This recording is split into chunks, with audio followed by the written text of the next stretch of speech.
Yay! Yay! What is up, guys? Episode 15. Took a week off. 15. We took a week off, but I tell you what a creative week it's been, because we have some segments this time. We're getting some formulation. We are actually getting some structure to the podcast, because we were freestyling for 14 episodes, and then a revelation came to me like, ping, yo, why don't you do this? Nobody does this. Well, back, bro.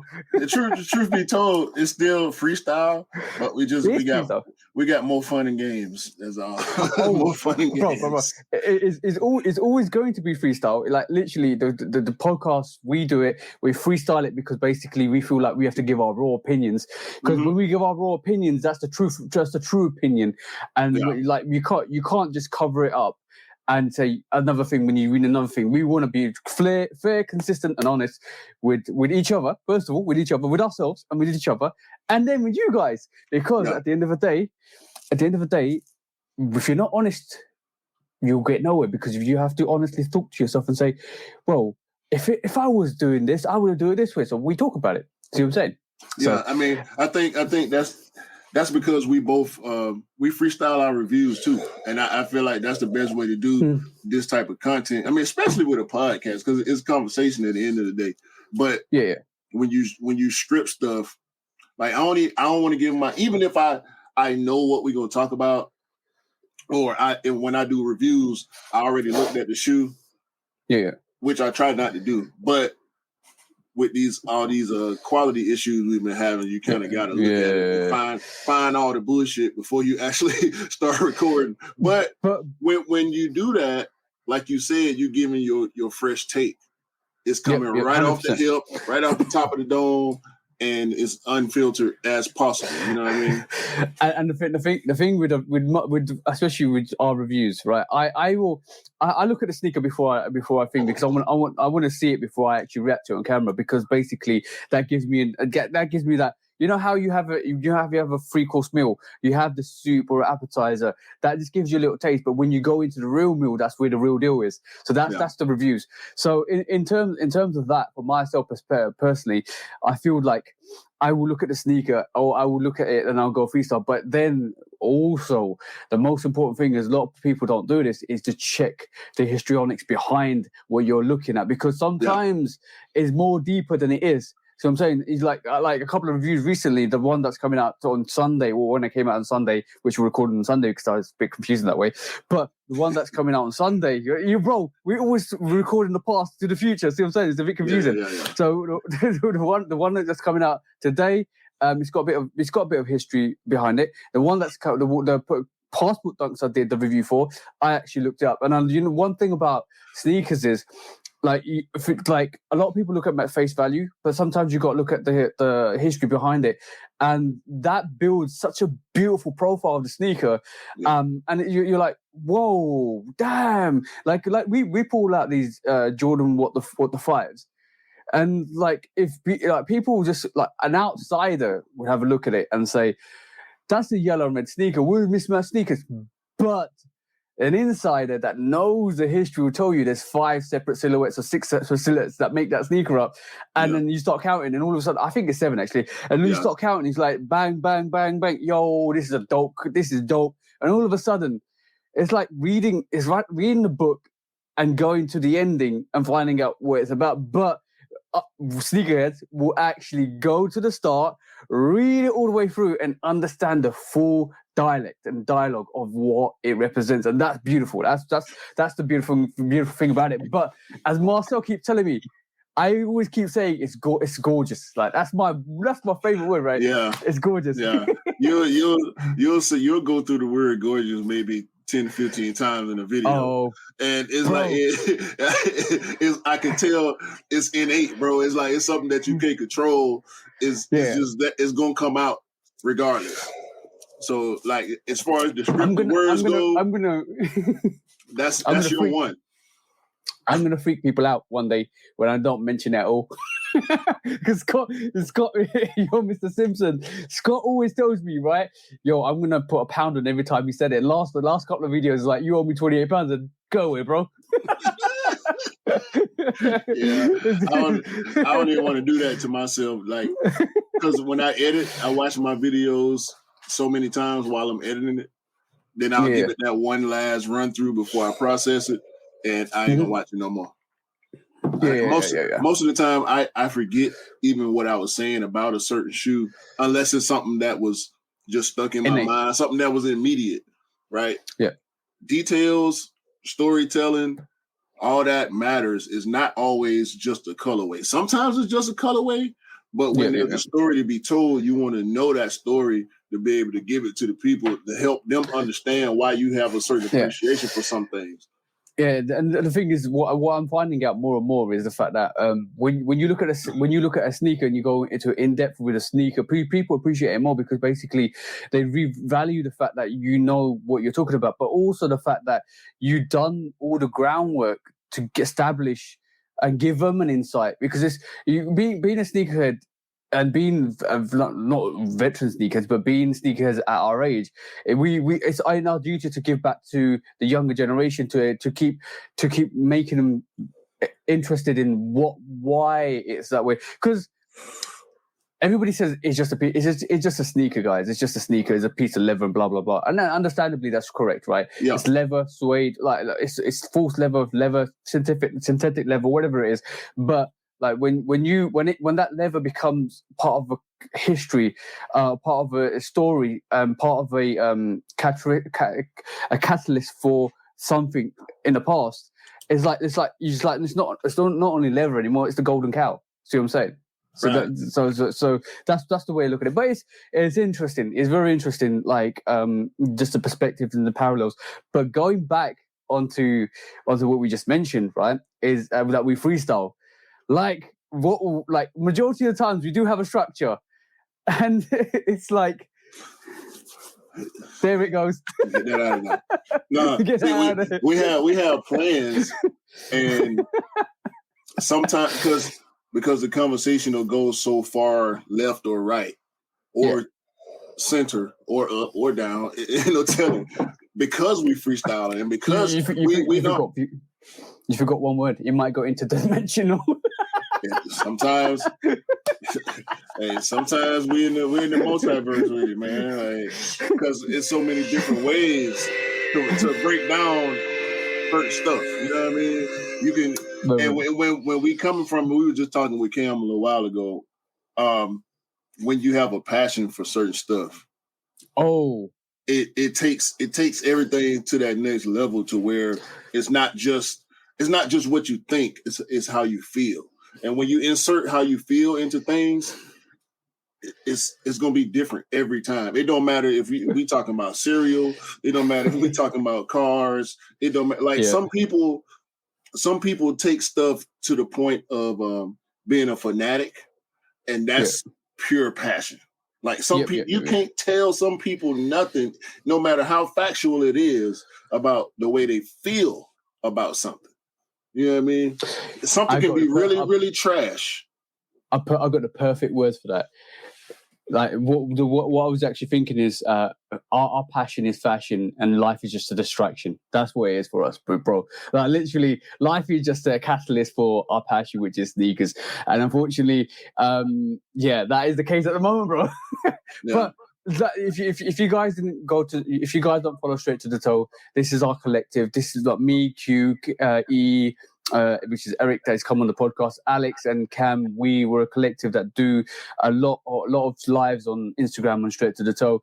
We started it like a couple of months before 2022, in the knowledge that we brought the collective together. But we as a group of people, when we vibe, we could tell the passion. And what you guys don't understand is when we get very passionate about stuff, we come up with ideas and we come up with a kind of direction that we didn't expect to have. Like on Sundays Live, we were supposed to talk about your denim sixes that you're customizing, and all of a sudden we started talking about chemetrics, or was it what was the other one? Catalytics. Camalytics. So that coming soon to an app near you, Camalytics. Camalytics, I'm not even yes. joking, but like I will. I don't know. I'm not. I don't know if I've got obsessive nature, or I don't Yes. know if I have. What do you mean? Yes. Yes. If you say you don't know again, don't say you don't know again. Like, you give me what makes me obsessive? Go on. Whoa! What do you mean, yellow? No, because you sitting here trying to act like you are not who you are. Okay, this is why, and I can say this so many different ways, right? That's part of the reason why I wanted you to be on this podcast with me. Like, I was not going to do it by myself or with any other person. You know what I'm saying? Because when you go into something, you all the way in. Like, ain't no 80%, ain't no 90%. No. You in there 137.92%. Where does the 37.92% come from, bro? It comes from you. It comes from you. That's what I kind of reflect on it now, and I think this is something that annoys my missus as well, because when I dive in, I do dive in quite hard, and it's not a bad thing. It's part of the reason why you are who you are in this space, and the reason that people, myself included, respect you, I feel like, is because you all the way in there with it. Bro, and that's just kind words. No. True that. And I'm not just gassing you up, right? I really believe that, and it's the fact that it happens so quickly. That's where the obsessive part comes in with me. It's like, idea, okay, I'll do that tomorrow. And tomorrow, even if it's not, and it's about steps, right? It's processes for everything. Yeah. A lot of stuff take time, so it's not always immediate. When we think about stuff, or we want to start doing something or stop doing something in any part of life, there's a commitment.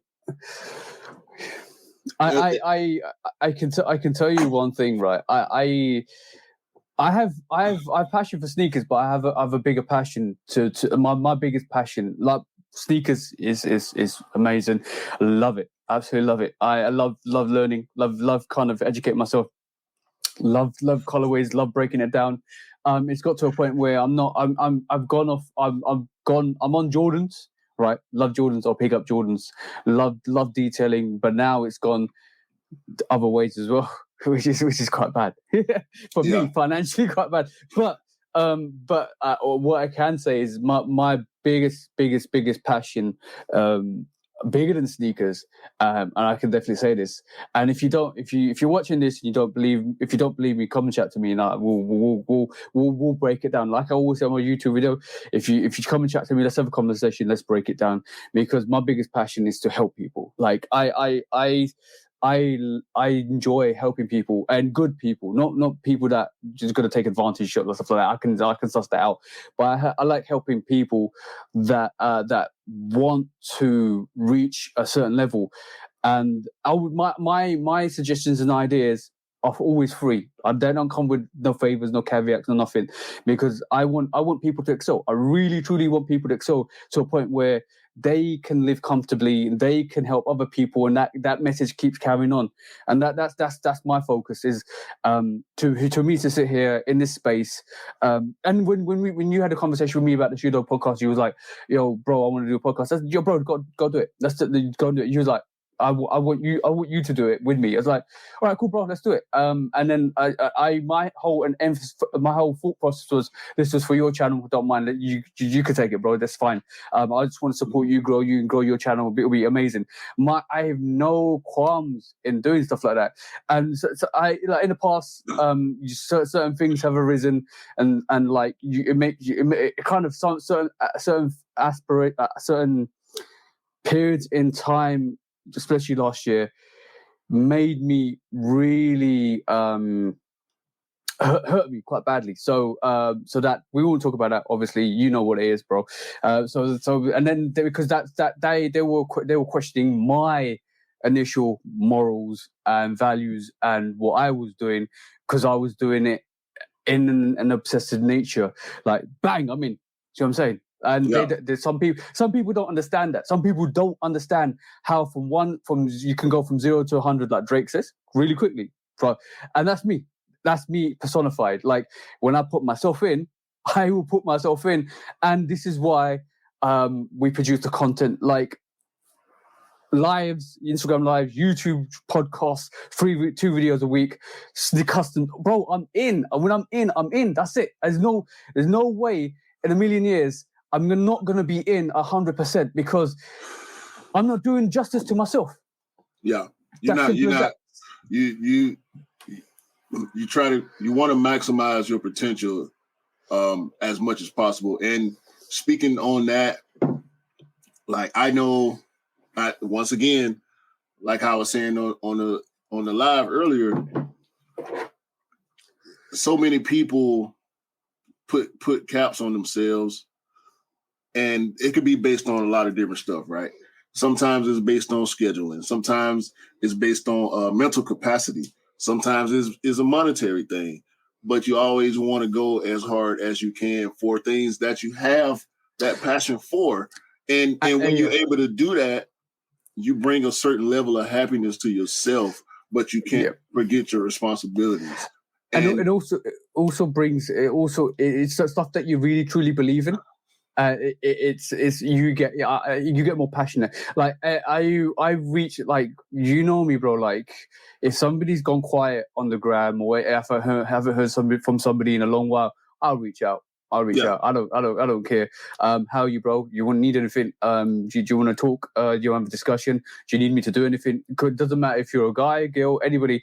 Like, there are people out there that are struggling, and I'm not a person. Every bad situation, I take the good out of it and learn and keep evolving. I don't know how to be any other way than I am. And unfortunately, I am 100% in, positive, focus, bang. I don't know how to be. I don't know how to be any other way, bro. Unfortunately, I can tell because there have been times where we've had personal conversation, video calls, and you locked into, either I call you and you locked in already to what you're doing, or you'll call me and you get locked into whatever I'm saying. It's like, bro, it's not even that serious. Or, nah, go ahead and do what you. Nah, bro. We good. I got this. Just give me 2 seconds. That's another one of your catchphrases. 2 seconds. give me 2 seconds.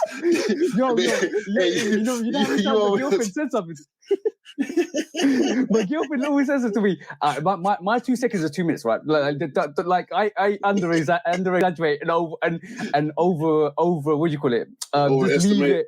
Overestimate, that's the one. So basically, I'll go to my girlfriend. No, give me 2 seconds. And she goes 1, 2 over. I was like, no, I'm in 2 minutes. Got him. Exactly. Got him. But like, there is.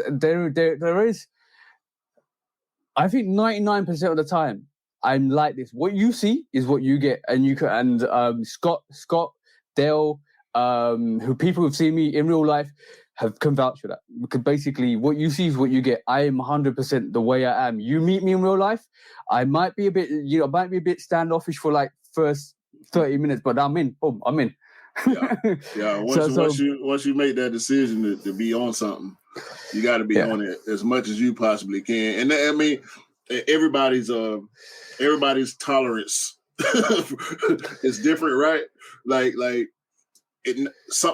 what's 100% for you might look like 80% for somebody else. You know what I'm saying? What's 30% for this that looks like 30% for this person over here is actually their 100%. Not everybody's output is the same. And that's important when we're talking about being creative and even other things. It's just like mental capacity. Not everybody has the same IQ. Some people are very smart, but they can't do math. Some people have great memories, but they don't read too well. So it's I think so many differences. I think it's really important to at an early age to learn what your abilities are and what you're weak at, and then you work on your natural abilities and work on your weakness even harder. So that's definitely something I take back. And then I always say to myself, if you're in 100%. Otherwise, don't do it at all. Because like nobody wants to see your 90% or 80% or 70%. Some days you might be 90%, but then majority of the time, if you're going all in, you're all in. I believe like if you want to achieve great things, you need to be like that, like 100% in. And like we're talking right this moment in time, bro. You already know I've got 5 projects lined up, right? For not talking about YouTube, not talking about Instagram, not even talking about Shoe Dog podcast. You because you're part of the group, you're privy to what's coming in the future, and we're talking about 1, 2, 3, 4, 5 years down the line, bro. There's huge things coming. This is just the start, and those huge things are gonna initiate even more bigger things for not just only us, but for people around us, and people that I believe like will need the help when the time comes, and that's is why. Yeah, you've often mentioned that to me, and it always makes me smile, but then it gives me a game face as well, because when you have that that push, when you have that, I know you're not super familiar with American football, but sometimes you at that 1 yard line, that 2 yard line, and you got 1 down to go. You down by 5 points. Game face time, bro. You got to put that game face on, and when you get that ball and you hit that line as hard as you can, and you like, oh shit, I ain't gonna make it. But then here come that teammate pushing you in the back, push you over that line, and you get that touchdown, and you win that game, and you move on to do bigger and better things. Because what that does, it turns that knob on your brain, on your personal motivation. You know what I'm saying? On your management of yourself. Because when you're doing anything, you have to manage yourself. Even when you work in your job, in your house, you have to be able to manage yourself and keep yourself motivated as much as possible to be able to accomplish things in whatever aspect of life. So that's super 100%. Important. And for somebody like you, you can't talk right now. I'm about to take you off the screen, but I'm talking about you. And again, you can call it kind words or whatever the hell you want to call it. This is just the way I feel, and I know the bros feel the same way, because anytime there's an idea or anytime there's a situation, whether it's a life situation, a social media situation, you jump right on it and you right there all the time. You know what I'm saying? It don't stop. So everybody needs people like that in their lives. You know what I'm saying? Whether it's friends, family, co-workers, associates, strangers, supporters. When you have that, it keeps you motivated and it helps you push forward. I know for myself, it personally helped me push forward. Like even with this YouTube grind, I have people that have always been there, and they let me know in certain ways that they will always be there, and so you end up doing it for them. You know what I'm saying? And that keeps you going. I never watch numbers. I'm not the one. I don't like watching numbers or figures or stats or stuff like that. I will try and check the analytics when I can. But I think my most important thing is to give people that knowledge, that structure, sorry, not my camera. 2 seconds. That the structure, the information, the guidance that they. The guidance. There you go. 2 seconds. The guidance and everything. They need to kind of like just excel themselves. But like from my perspective, I don't do it. I don't do it for numbers. I just do it because I've a passion for it, and if something comes off it from YouTube, then so be it. But then my whole emphasis is to give back to the people, to give back, to help, to advise, to get like. And this is why at the end of my reviews, I talk about the retail, resale, cops, when to, no, when not to. So like it gives people a way to maneuver. And I do get questions from people like, oh, what about this? What do you think? And I'll give my honest opinion, and that's all I can do. But in retrospect, like look, bro, majority, like going through, like when I first started, majority of my videos weren't doing like 100, they were doing like 20, 30, 40, 50. I just don't care. I just plug away. I'm collecting sneakers. Then let's talk about it. Like, let's just talk about it. If numbers was gonna stop somebody, bro, I would have stopped 2 years ago. But we will be doing the Shoe Dog podcast. And we don't care, y'all Power Rangers out there. We see it. And I ain't supposed to be addressing that. But I ain't finna say nobody's name because I don't watch you. We don't copy nobody. We do what we do because we love to do it. And if we motivate somebody to want to do the same things or similar things, kudos to you. Much success. Yeah. I'm not watching. Okay. Oh, yeah. I'm not gonna watch. I'm not gonna watch it. I wish you the best though. But I think the biggest thing for me is the more of us that actually get into higher positions, and the more influence we have, the better it is for us as a community. Because basically, for every community in general, any community like in life, not even sneakers, needs a voice to be heard and to be understood, and that's very important. So, like guys out there, you want to start something, do it with 100% of your effort. Please do it. Because basically, and if you need help, support, education, advice, we're here. Like literally, just reach out. We're here. No.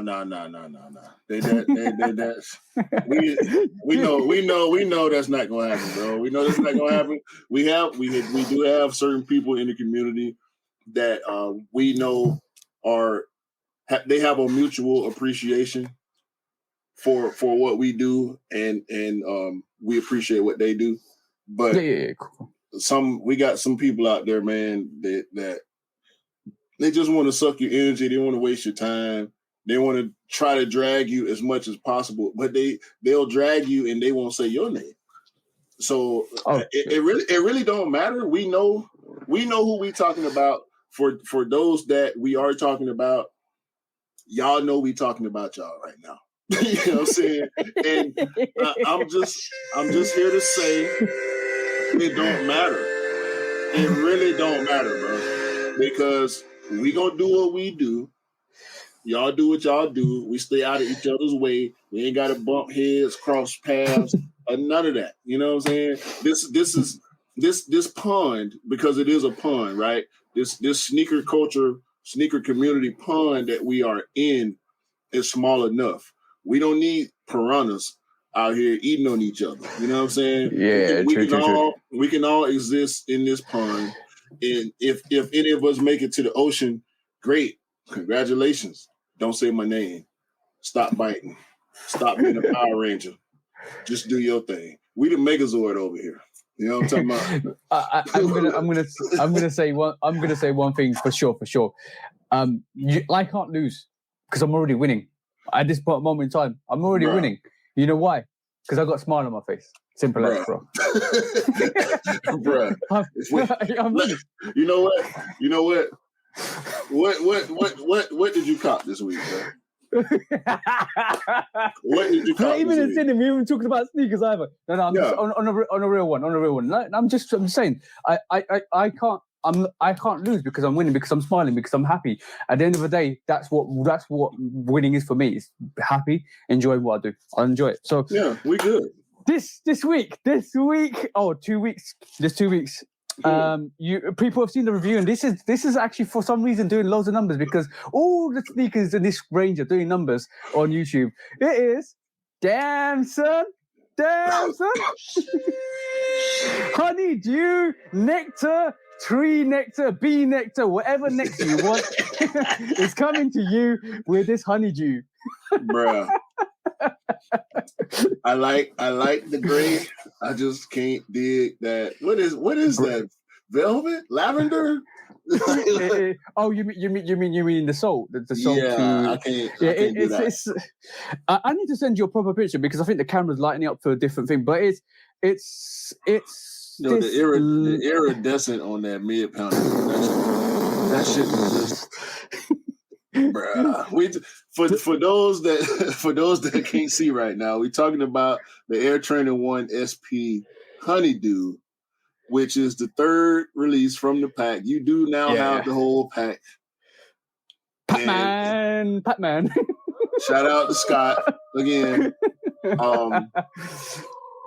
Yo, I like it, but I don't like it more. Now I like this one more than the coriander, but I like the smoke gray better than the both. So it would go smoke gray, honeydew, coriander for me. Oh yeah. I'm not gonna give you mine because I'm gonna give you that when I do a review for all three, and I'm gonna give you not the review, but I'll give you my top three of these. But this honeydew. You know what they need to do? You know what they need to do? They need to make a red one. Oh, bro, look at that iridescence, bro. It goes. Look. If you guys are listening to this, it literally is a spectrum of the rainbow. Red. I'm gonna get green, blue, purple, bro. You can't really see the blue. Now you can see the blue on the lateral side better for some reason. There go that blue right now. Bro. That's the color. That's dope. That's the color. You know what? And you know what? This is why I love sneakers and every little detail behind them, because basically when you get sneakers like this, look, I'm going to tell you, with this Air Trainer 1 SP, I call it the tribal pack because it's got tribal, you got a tribal 3M. But look, I'm going to, as soon as I take it away from the screen and the light hits it, look at the tribal pack just like bang in your face, bro. It's crazy. It's lit the whole time. Like you can't hold that shoe up because you got your light on and that 3M not pop. It's impossible. And I actually saw somebody last night with those on feet. I think it was that shoe. But if you see somebody wearing that shoe at night, and you're gonna be like, "Holy fuck, I missed out." Shit, that's a situation. Yo, I guarantee. I'm gonna tell you guys. I guarantee. I'm getting hyped. I guarantee this in a year or two when it's disappeared. Yeah, it's a wrap. Don't.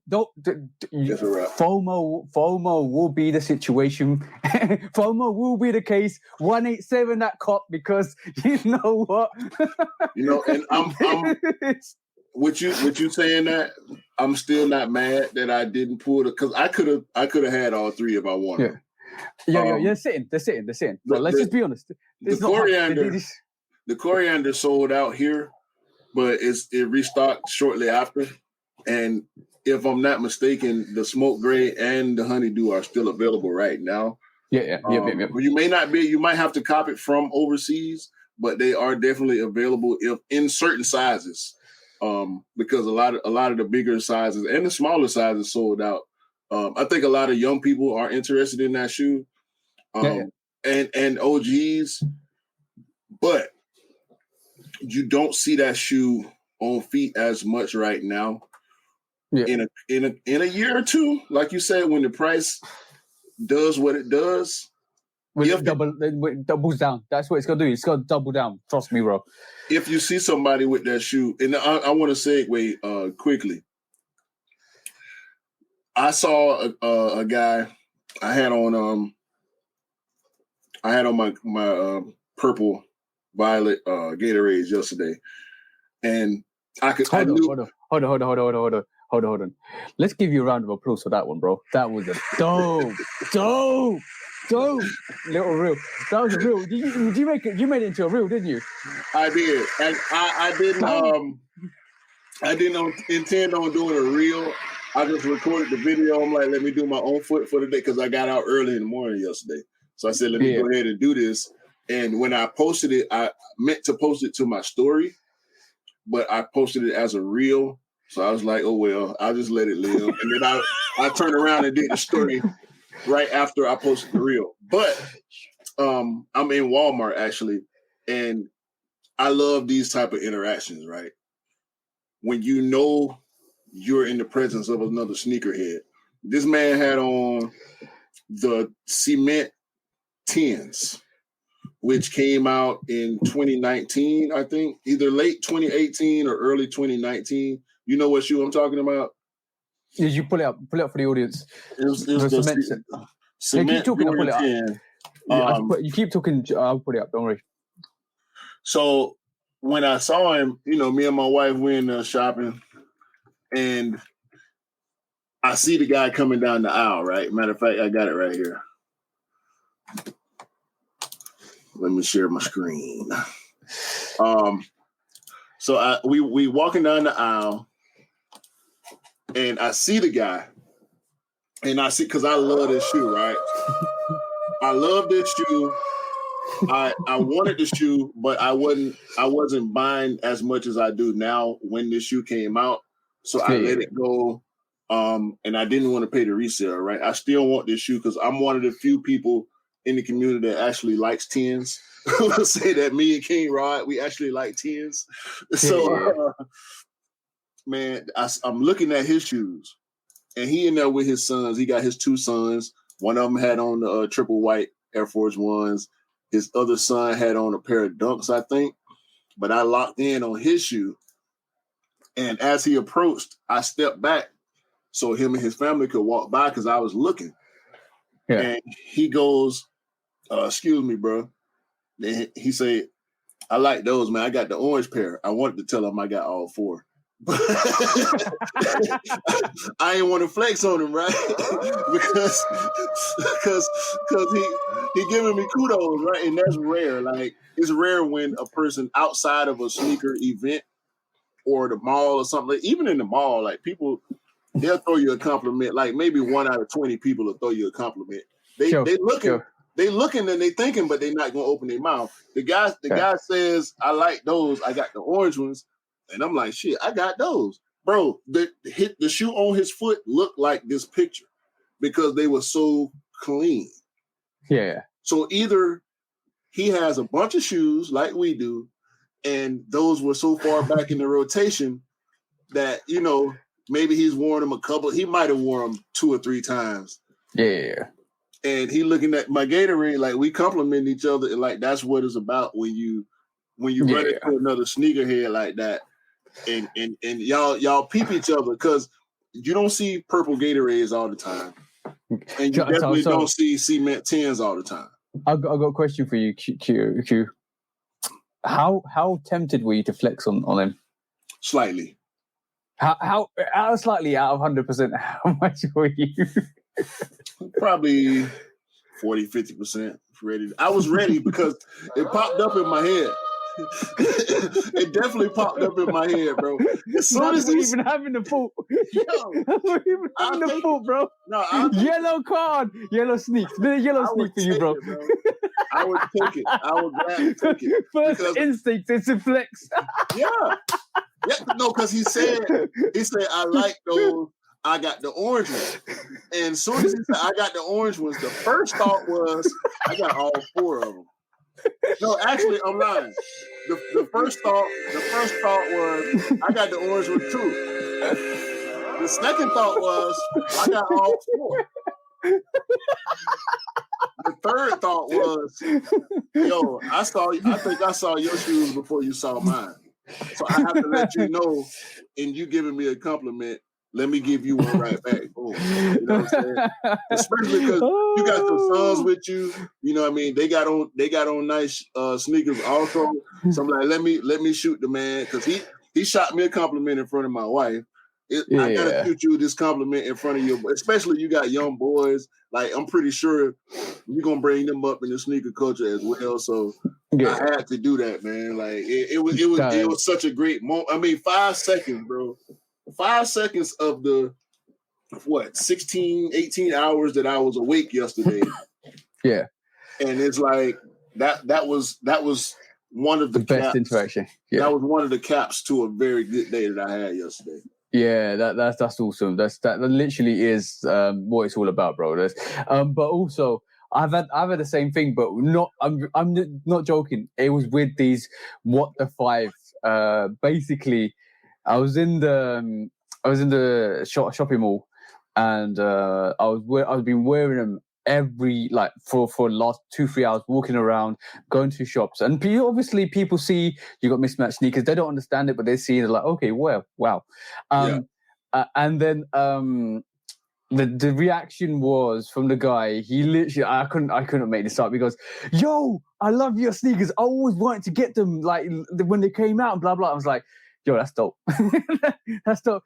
And then I think he was a semi sneakerhead, but not a sneakerhead that is involved like us. But he was a person that actually knows some sneakers and silhouettes. He was like, these were quite easy. The fives were quite easy to get, and they went on. Semi sat and semi went on sale. So I think if he had a chance to get them, he could have got them. But nonetheless, I think it was the fact that just appreciation that you're rocking something dope, and he appreciated that. Not a lot of people understand fives, and not a lot of people not outside the sneaker group. Not a lot of people understand fives, and not a lot of people understand different mismatched sneakers. So when somebody actually comes and approaches you, it's like a whole different vibe. I think the second scenario was when on Valentine's Day, when me and my girlfriend rocked the Singles Day 4s, the all red Single Day 4s, right? Because it's Valentine's Day, we thought we'd be coupley, we'll rock the same sneakers, and literally, I'm not even joking. Like, we was walking through the mall, and this, you have people at the middle of the malls which give out stuff in free samples. She was like, I'm not even joking. She was like, "Oh my god, you guys!" No, in the loudest voice you can. "Oh my god, you guys look so cute." I was like, "Oh shit."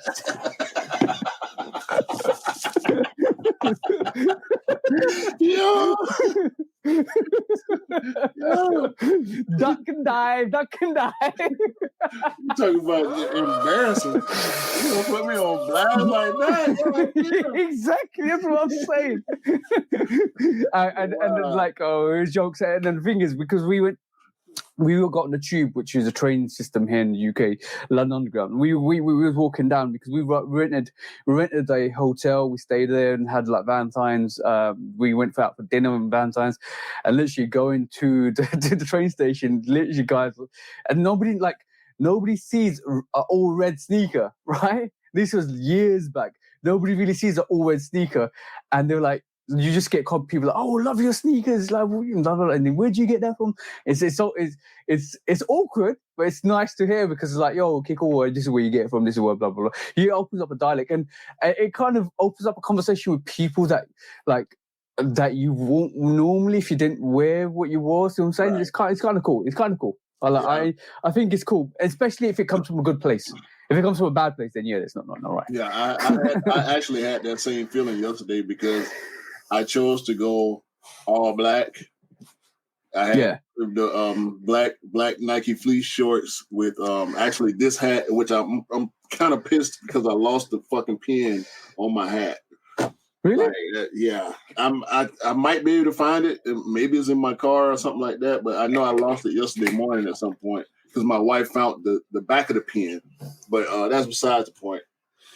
I chose to I actually took the Jenny approach. Shout out to Jenny. She was the last guest on the podcast. I went all black with I had on this shirt because it's got the purple, and I put the Gatorades on, and I'm thinking it was a couple times throughout the day I thought to myself, how many all purple shoes are there?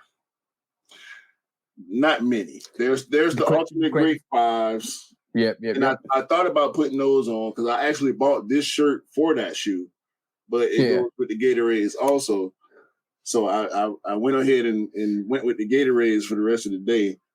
And my wife, after that situation in Walmart, my wife said to me, "I've seen people looking, but this was the first person to say something." Yeah, people. You can tell your eyes on you, but like you're like, all right, cool. Let's just keep it moving. And when somebody does approach you and asks a question, that's either some people are afraid, or some people some people just afraid to approach people, or the fact that they want to ask a question but they're reluctant to ask a question. But yeah, that's society though. Anyway, But yeah, I don't think I'm the nicest looking guy when I'm out in public. Anyway, so aggressive, mean muggy face. Yeah, because I go into protector mode when I'm out with my wife. So I'm watching everything, and I'm not gonna laugh or smile at something unless it's coming from her 9 times out of 10. So I'm walking around with this look on my face that makes people not want to talk to me. So, because I gotta watch, bro. I gotta watch, man. You go into DMX mode. Rest in peace, DMX. But you go into DMX mode. Yeah, that's how I feel when I'm out with my wife or my nieces and nephews, my sister, my mom, her sister. Like when I'm out with women and children, I just go into this mode that's not friendly. Okay, now, because you just talked about that, you just gave me an idea. Look, bro, even through this podcast, we're getting ideas. Here we go. Now, let's start a movement. Let's start a movement, right?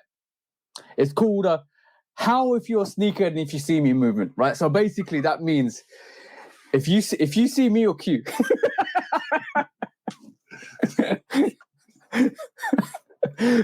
Oh, we need to get a t-shirt with this, bro. So if you see me or Q on the street, and we'll definitely need to get a t-shirt. And it's gonna say on our back of our t-shirts or front of our t-shirts, it's gonna say how if you like sneakers, and that's the movement. That's the movement. Like the kick note on the back of a you know, kick me please, right? It's gonna be like how if you see, or how if you love sneakers. That's what it's gonna be. And then every time you hear that, you're like, all right, cool. Where's that shoe dog? All right. No more ideas. No more ideas on this joke. We gotta save them.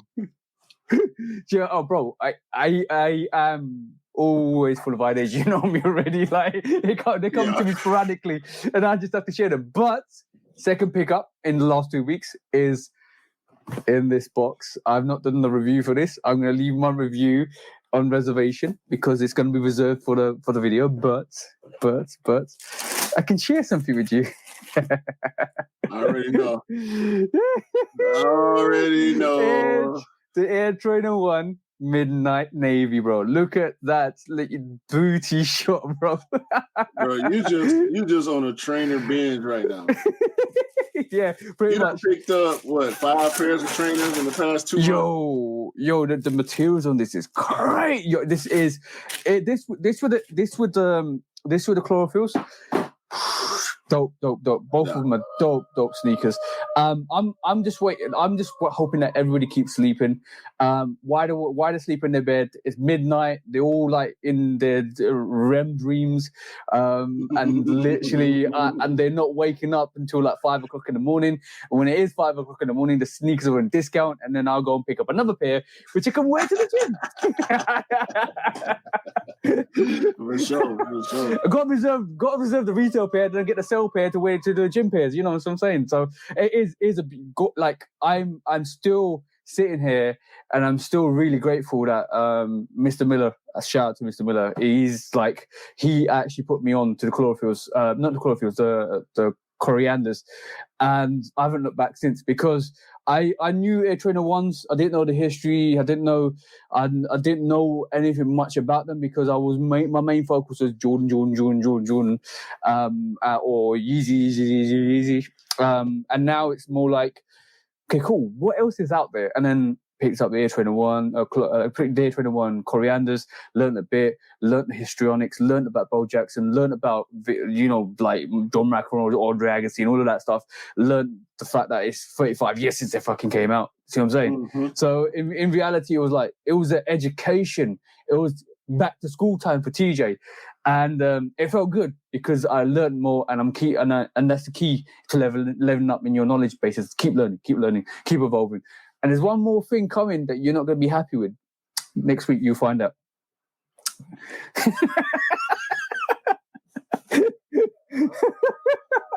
Sorry, bro. You know what? I don't care. You might just cop it. I don't care. I don't care because I got some work.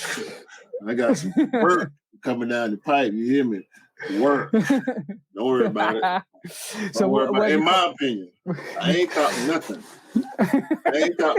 Because so I was supposed to cop the Sapphire 7s for one of the bros. Shout out 99. I was supposed to cop a pair of those for him, but unfortunately, I was on a plane when the release happened. Yeah. And when I landed, I saw that the sneaker was sitting. Yeah. As 7s tend to do. So I just texted him. I called him. I didn't send a link. I would have normally sent the link, but since it was still release day, it was maybe an hour and a half after release. It was a 2-hour flight. Yeah. We took off 30 minutes before the release and landed an hour and a half after the release. So when I saw that they were sitting, I called him. I let him know that they were sitting, and he needed a 11 and a half, which is a UK 10 and a half. Yeah. They only had 11. So he chose not to cop those and actually cop. I want to remember so badly what he said he copped, but I can't remember. But he went and copped something else that he wanted instead of copping those because he couldn't get the proper size. Anybody that owns Jordan 7s knows you have to have your true size in Jordan 7. If you're a wide footer, you have to go up. You have to go up half a size, or your pinky toe will die while you're wearing that shoe. You know what I mean? That's Jordan 7s, bro, will murder your pinky toe. Like, and it's crazy because my wife is a wide footer, and her favorite Jordan is a Jordan 7 because of the booty that comes in that Huarache feel. You know what I'm saying? Like Prestos, Huaraches, ACGs. A lot of ACGs got the booty, and the Jordan 7 has that booty because they all came out around the same time, which makes Jordan 7s more comfortable than a lot of Jordan retros. But you have to have your true size. Right. Exactly. If you don't, your pinky will suffer. Your pinky toe will suffer. Yeah. My I think Ray Allen was. I got the Ray Allen 7s. It's gorgeous sneaker. And I think I got that true to size, and it fit really well. Like the Jordan 7s really fit really well. But yeah, definitely dope. 7s are dope. Like I can't wait for more. Bro, you know the 7s. If they come correct, if they come correct with the 7s. No, we got 7s. We ain't gonna talk about it no more. Yeah, right? yeah. until we see him. Until we see him on the calendar. We waiting on. I know I'm waiting on 2. I'm waiting on 3 pairs of 7s this year because it is the 30th anniversary of the Jordan 7. It is the second shoe that he won a championship in. So 7s, like I love 7s.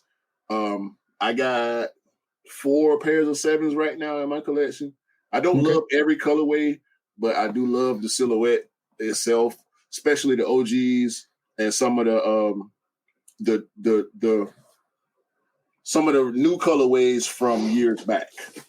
Yeah, yo, I'm gonna say this, right.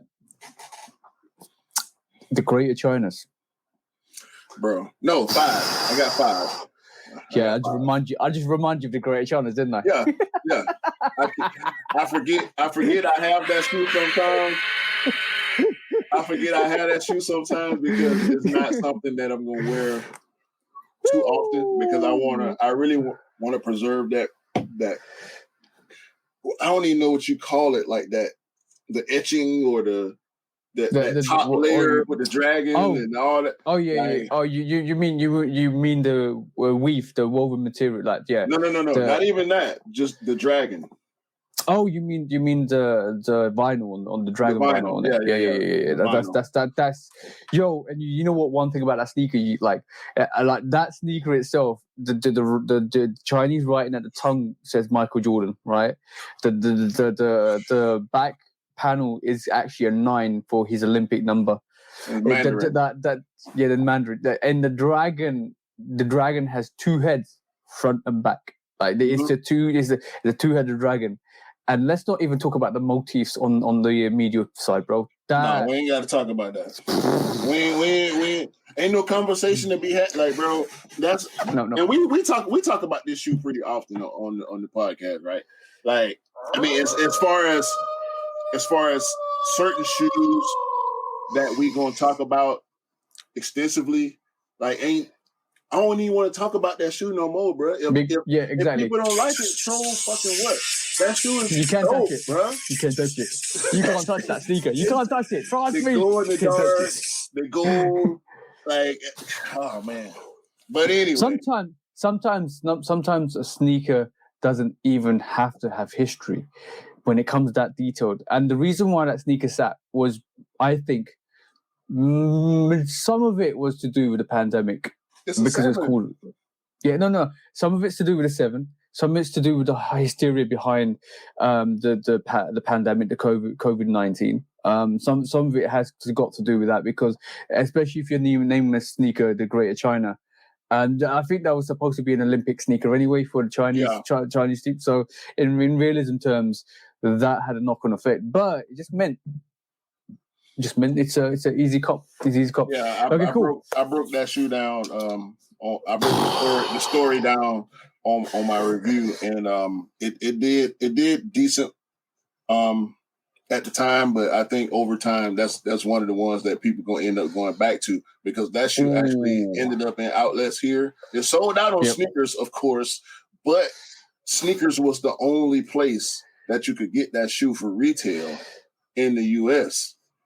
And it ended up going to outlets because people bought it and sent it back. And this is a perfect segment to Mythbusters.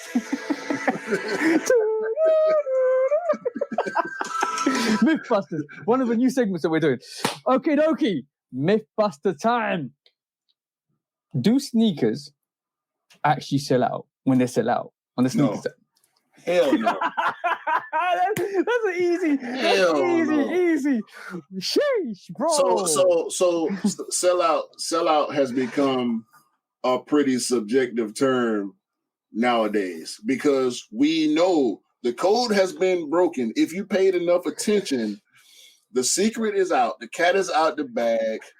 We know what flavor the Kool-Aid is. Okay, we saw these companies making the Kool-Aid, and we now know what's in it. What the ingredients are. Yeah, exactly. And so that it was none other than Foot Locker itself that got caught doing full sellouts. Okay, full sellouts is a thing. Now, when it comes to sneakers, we all at this point know Jordan Reserve. If you spent enough time on sneakers, you know during slow release weeks and sometimes non-release Saturdays, look for that Jordan Reserve, right? We know it is 11 a.m. Eastern. I don't know what anybody else's times are, but we can just go off the Eastern time, because we know releases happen at 10 Eastern and 7 Pacific, right? Yeah. When it's a slow day, just be on the lookout for that Jordan Reserve, and because they just did a couple of weeks ago, Brotherhoods, Marinas, Fusions, Smoke Gray 2.0s, I think. I that might have been a while back. But we get these reserves, bro, because they're not sold out. Could it be a late shipment? Sure, it could be a late shipment. That's not wild. That's not wild. I that's no capping either. That's facts, straight facts, knowledge, information for you guys. Because how did I manage to get? Hold on, bro. I didn't even think about 8 months. 8 months. I had to count the months. 8 months after the original retail release. How did I manage to get a UNC University Jordan 1, bro? Bro, and we know everybody that was paying attention knows how crazy that shoe went.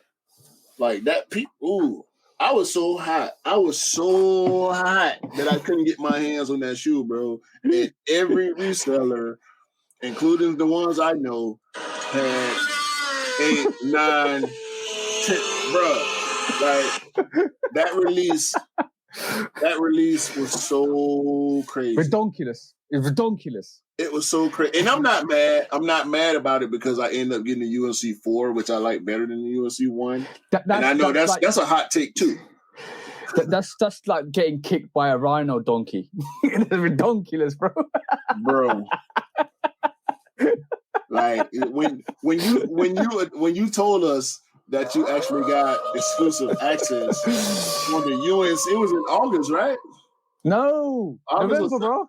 November. 8 months. 8 months, bro.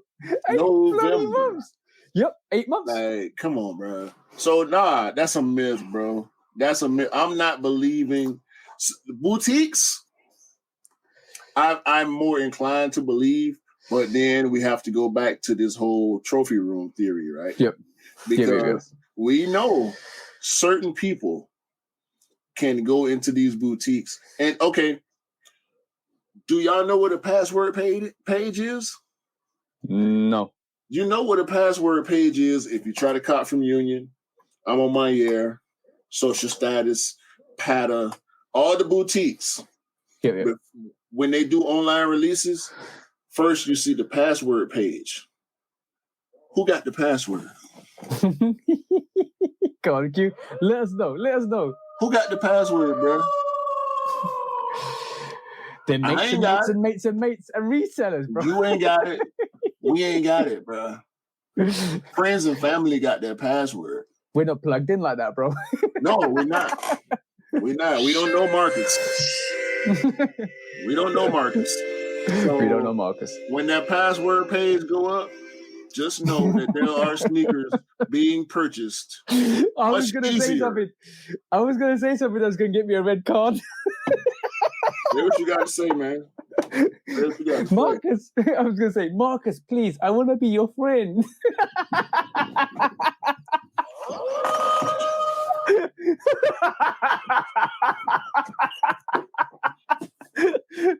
Oh, sorry, bro. I told you it's going to give me a red card. Oh shit!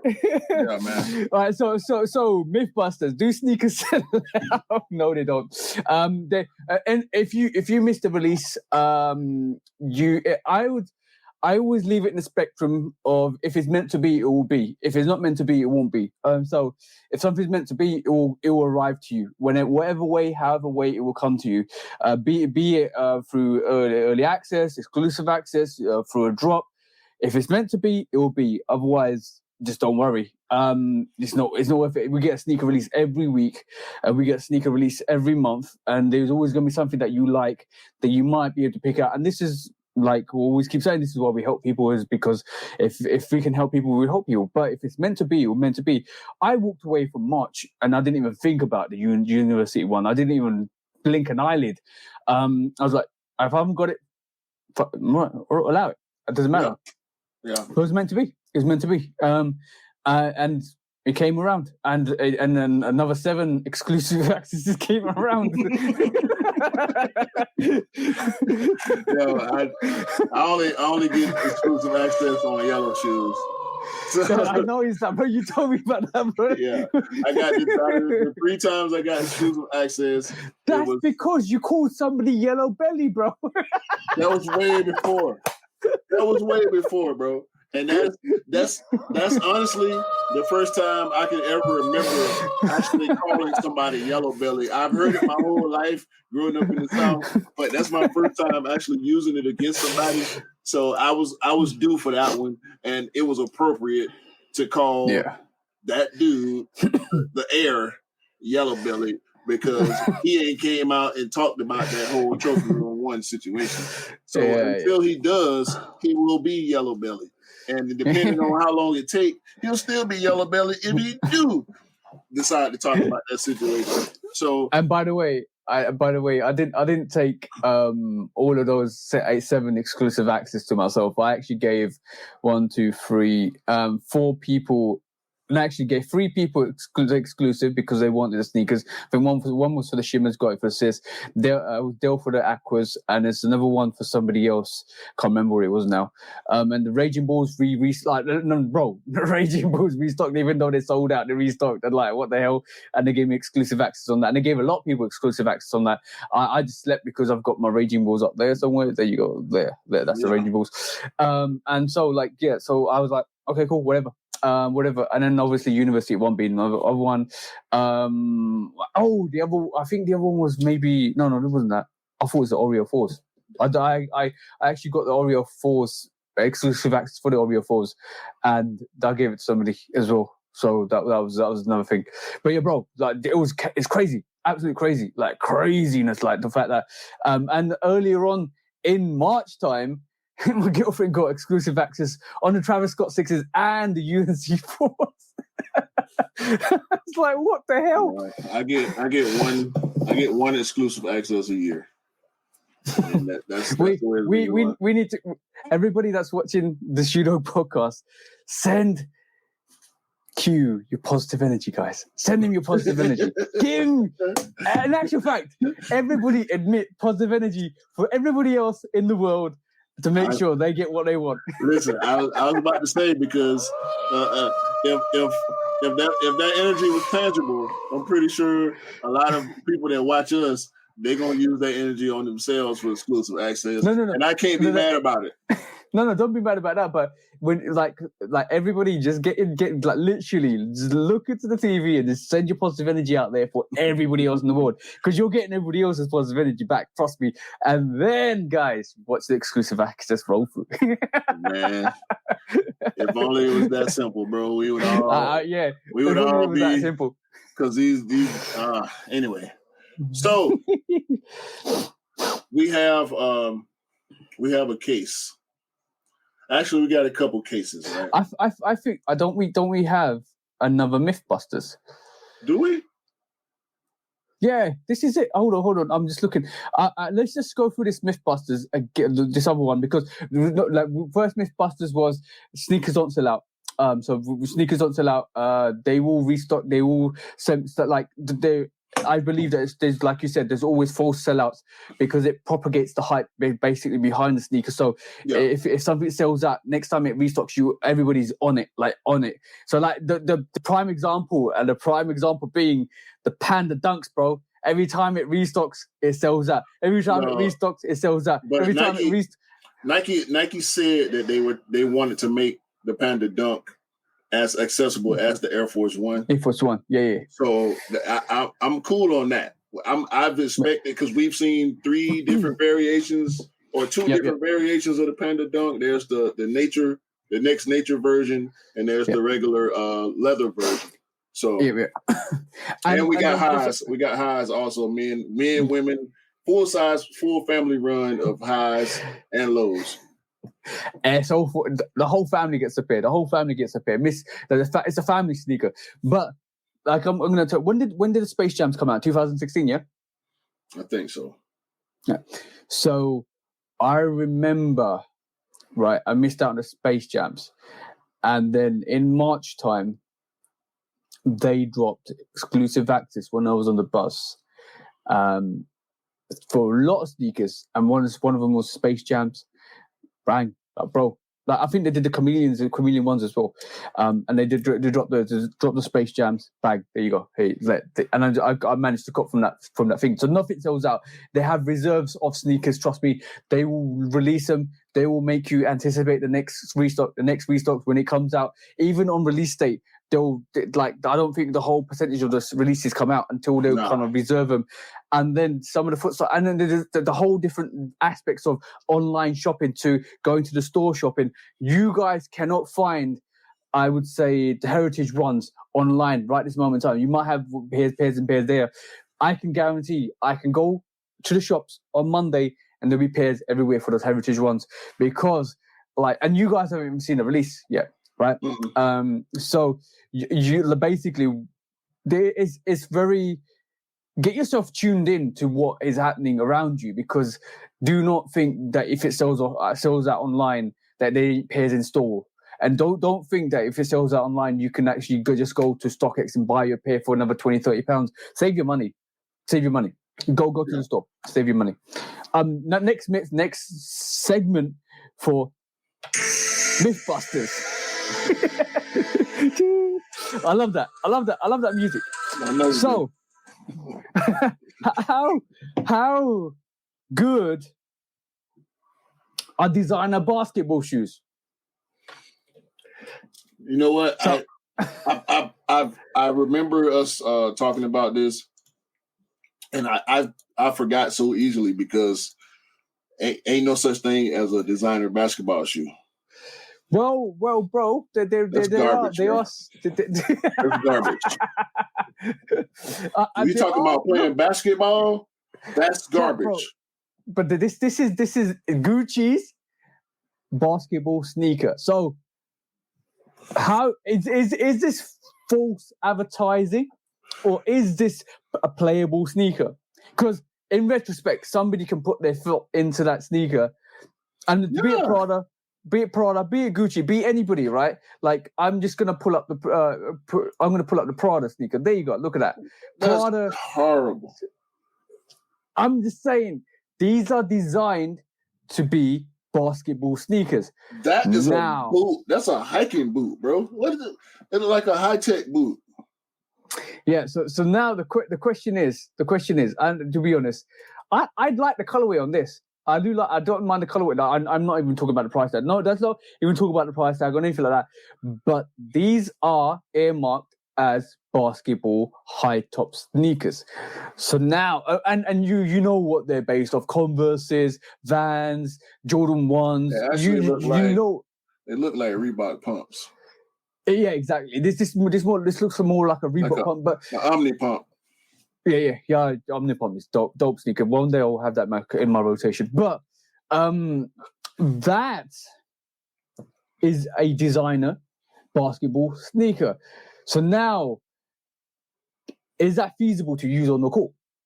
And is it called a basketball sneaker because it's more not even basketball anymore? It's gone down the Jordan 1 route where it's more luxury, like even Converse is luxury. Like, you can wear this as a luxury sneaker because. So okay. So Jordan 1, right? In 1985, it was a basketball sneaker. Just like in 1984, the Adidas Forum was a basketball sneaker. Just like in 1982, the Air Force One was a basketball sneaker. Yeah. Just like years prior, the Converse Chuck Taylor was the basketball sneaker. Yeah. If you go out and try to play basketball in a pair of Chuck Taylors, you will regret not having a different pair of shoes on when you finish playing. Okay. Yeah, it's gonna hurt your feet. With that being said, those must be comfortable shoes. I bet you could walk all day in shoes like that and not feel a thing. I wish I had shoes like that. Bruh. So with that being said, right? Basketball in the title, the word basketball in the title of this sneaker here is an aesthetic. It and that's looks like a basketball shoe. It's supposed to look.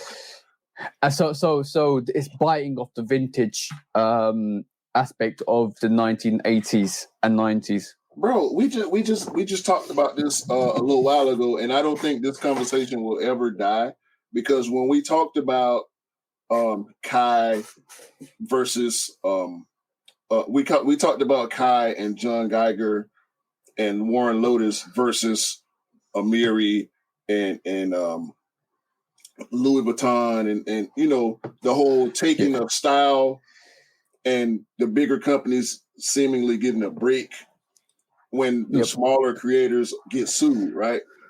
It looked like a Reebok, bro.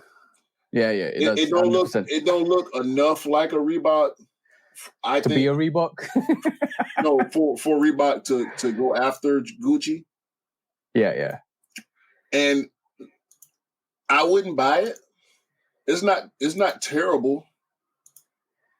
but it's not for me. Yeah. I anticipate seeing people that are into high fashion wearing this shoe, but bro, you're not at £725. It's not for a lot of people, bro. No, that's before tax. That's our price. That's UK price. But that you will get taxed on that, bro. Bruh. So that's $800 already. Easy. $800. Yep.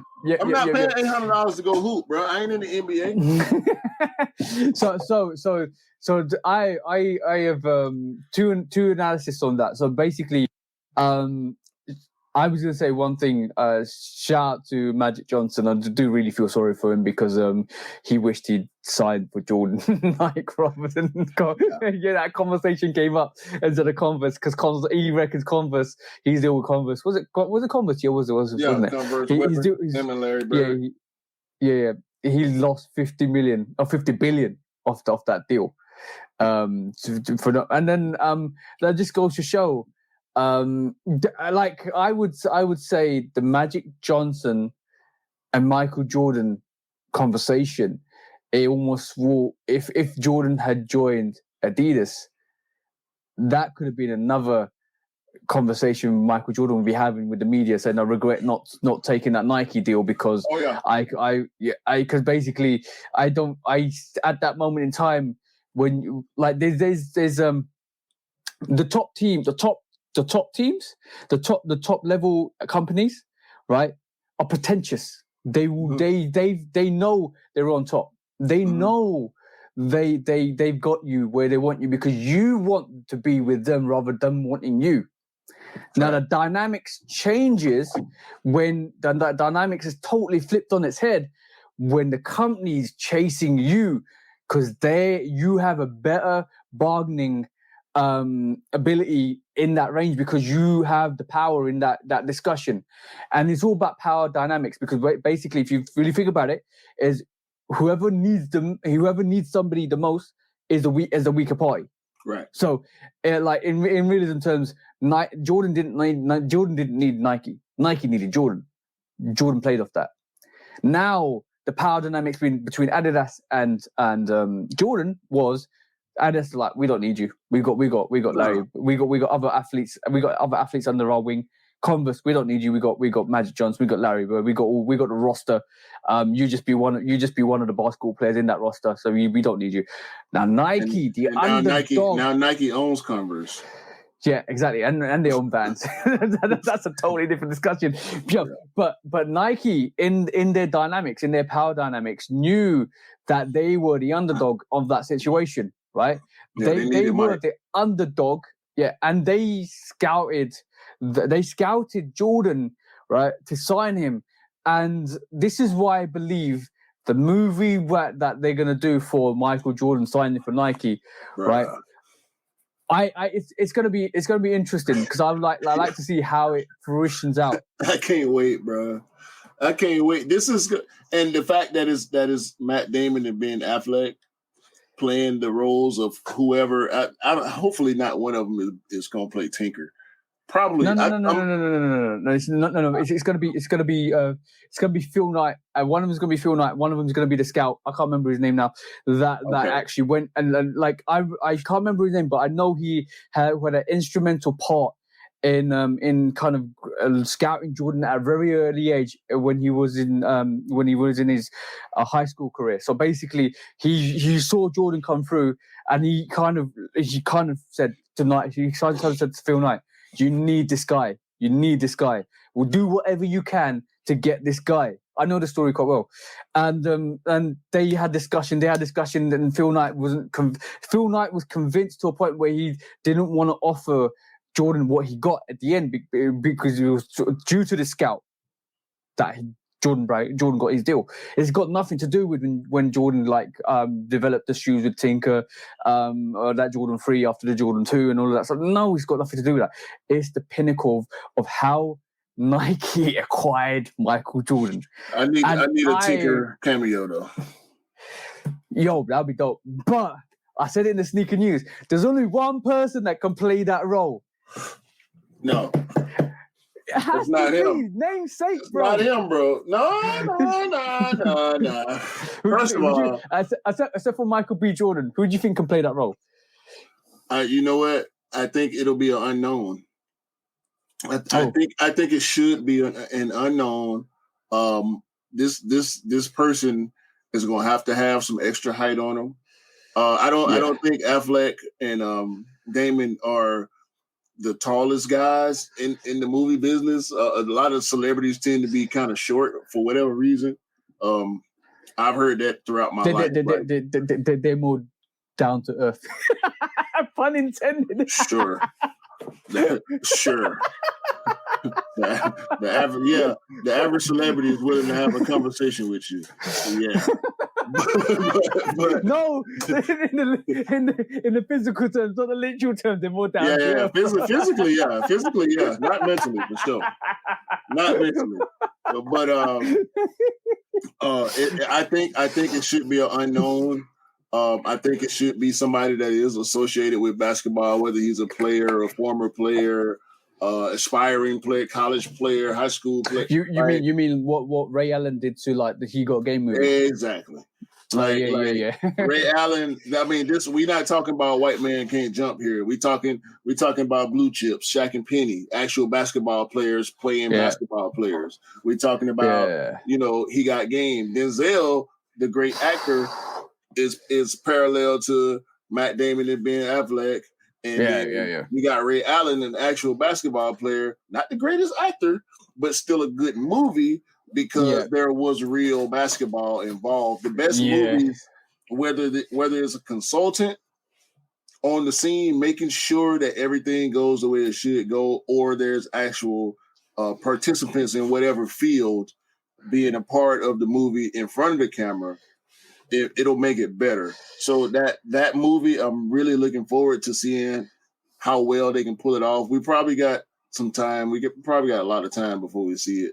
Hopefully I'll forget about it until it actually we start seeing trailers and stuff. Yeah. Sometimes I hate hearing and seeing stuff so long before we actually get it. Like we've been seeing we've been seeing stuff. We've been seeing shoes. I ain't gonna name no names, but we've been. I know it's the one pair that me and you sent me a post about yesterday. I'm not even mentioning that. we talk about, bro. Right. Let's not talk about nothing, bro. Yeah, sometimes I just hate seeing stuff so far away. Yeah, it's a myth because we wait. You know what I mean? I hate anticipating stuff like that. Nobody wants his never-ending story about sneakers, bro. Trust me. Right. Okay. Yeah. On that note, name 3 great basketball movies. White Man Can't Jump.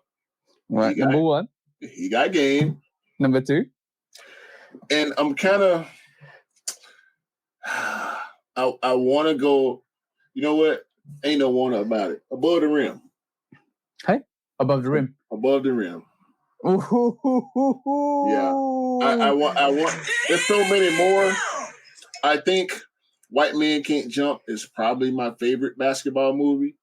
But then you got stuff like Coach Turner. Coach Turner. That's a classic, bro. That's a dope movie. Dope movie. It's a Love and Basketball is probably 1 or 2 on most people's list. Not so much for me. Obviously, like I said, Blue Chips. And Blue Chips is very, very underrated. Like that was the first time we saw Shaq and Penny play together. Yeah. Or the first time Shaq and Penny actually played together was during that movie. And that's what made Shaq go back to Orlando and tell the Magic, y'all, you are going to draft Penny Hardaway. This is what you're going to do. I need him with me. You are going to draft him or y'all going to have problems with me. You know what I'm saying? I tell you what I was going to say was I when you said Above the Rim, I recollected that Tupac Shakur's in Above the Rim as well. I remember that. I kind of because as soon as you said that, As soon as you said that, I remembered the poster for it. But now, this is our new segment, bro. This is our new segment. Lose, choose, dump. You just said 3 movies there, bro. So this is our new segment. Now, this segment is you lose it means you're okay to lose it. Like if it comes back in about a couple of years, that's fine. You're okay to lose it. Choose is you're keeping that religiously. You're not ever going to have that. You are sleeping in bed with that right next to your chest, right next to your heart. That's it. That is done. You are never going to get rid of that.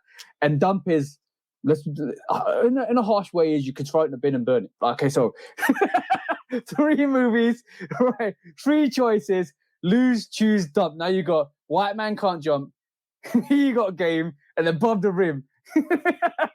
Difficult decisions, bro. Difficult decisions. God, I leave that to you, bro.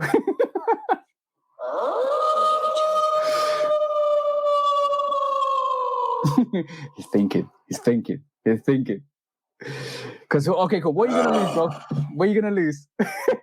I know this is the hardest decision you can make because like you love all 3 of those movies, and this is why this is going to be a bit more interesting. And this was Lose, Choose or Dump was going to be based on sneakers, and it could be. We'll go back to it at the end and base it on 3 sneakers that we love, but we have to be really honest and picky. But now the circumstance came around when we mentioned movies, and then you mentioned 3 good movies. I kind of set the alley-oop up for you, bro. Nah, you set me up. It wasn't no alley-oop. You set me up, but it definitely wasn't a damn alley-oop. God damn, bro. Because I love each of those movies for different reasons. I know. So before I give my choices, right? Before I give my choices, okay. So we talk about a White Man Can't Jump, right? Okay. That's a White Man Can't Jump, Above the Rim, and you got Game. He got Game. Yeah. White Man Can't Jump gives you street basketball. Yeah, that is beautiful at the ground level. Like it's hustling, it's real life. It's 2 different dynamics. It's a beautiful day. It's relationship, it's friendship, it's everything. It's basically basketball hustle, bro. Like literally, it's grimy, it's street level. I mean, it's when we say she like people will say she belongs in the streets. That movie is the streets, bro. You know what? I kind of want a prequel to White Man Can't Jump because Billy and Sydney are such great players. Yeah. It's like, what happened? Like we got some of the story in the movie, but I want to see young Billy and young Sydney. Yeah. But the thing is, they didn't know each other before. But then they can set that movie up like The Godfather too, like where you have 2 parallel universes or 2 parallel storylines just meet in the middle, and then when you like, we're giving ideas to directors here, bro. So literally, I don't think it's gonna happen. I don't think. But imagine from birthing to being born to growing to having that influence, and you can have it like a side cut. You have them growing up, high school, next to each other. There you go, bro. There you go. So you can have that. And then the pinnacle being when they meet on court, and that's when the movie for White Man Can't Jump carries on. So you can do it. We basically given the movie producers ideas. Do it. Like do it like The Godfather. Yeah, exactly. Instead of past and future, you do it in parallel existences. Yeah, exactly. So then there's the Air Command Force that Billy Hoyle wore. And there were other iconic basketball sneakers in that movie, but it was that Command Force. Like that movie gave that shoe more life, I think. Even though it was current, but more people had an appreciation for that Command Force which led to just Don C. In the Jordan 321. We've seen other silhouettes mimic that colorway from that shoe that Billy Hoyle wore in that movie. I'm gonna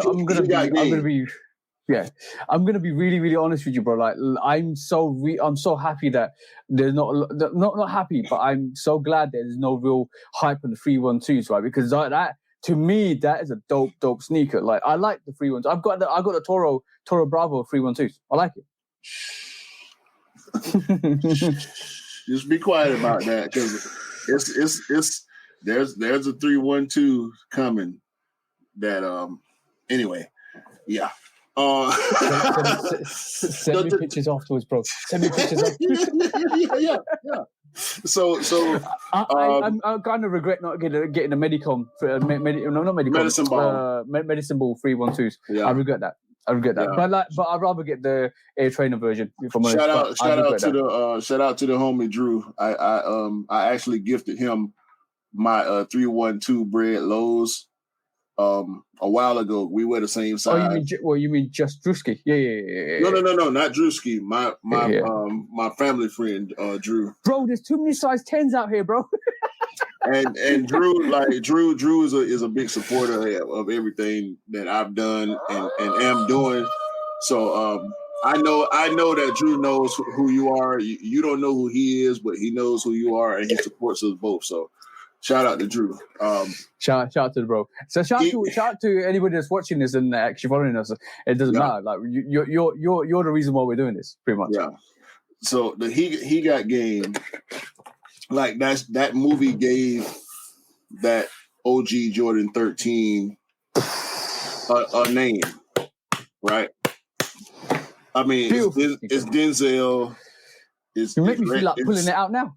It's Ray Allen. I mean, Jesus. Like, that's a top 5 for me. That he got game. Jordan 13 is a top 5, and I mean, you can't. What can you say about? It's one of the greatest shoes of all time, and it's tied to one of the greatest movies of all time. So, with all that being said, I'm dumping above the rim. What? I'm dumping above the rim. So you literally are getting above the rim, the movie, the film, the original spiral for that movie, grabbing it, dumping it in the bin, putting some liquid flame over it. I don't want to, but that's the choice I've been given. At this point in my life, because I've always been a hip hop person. Like, I wave the hip hop flag proudly. Even though I'm a sneakerhead, hip hop was my first love.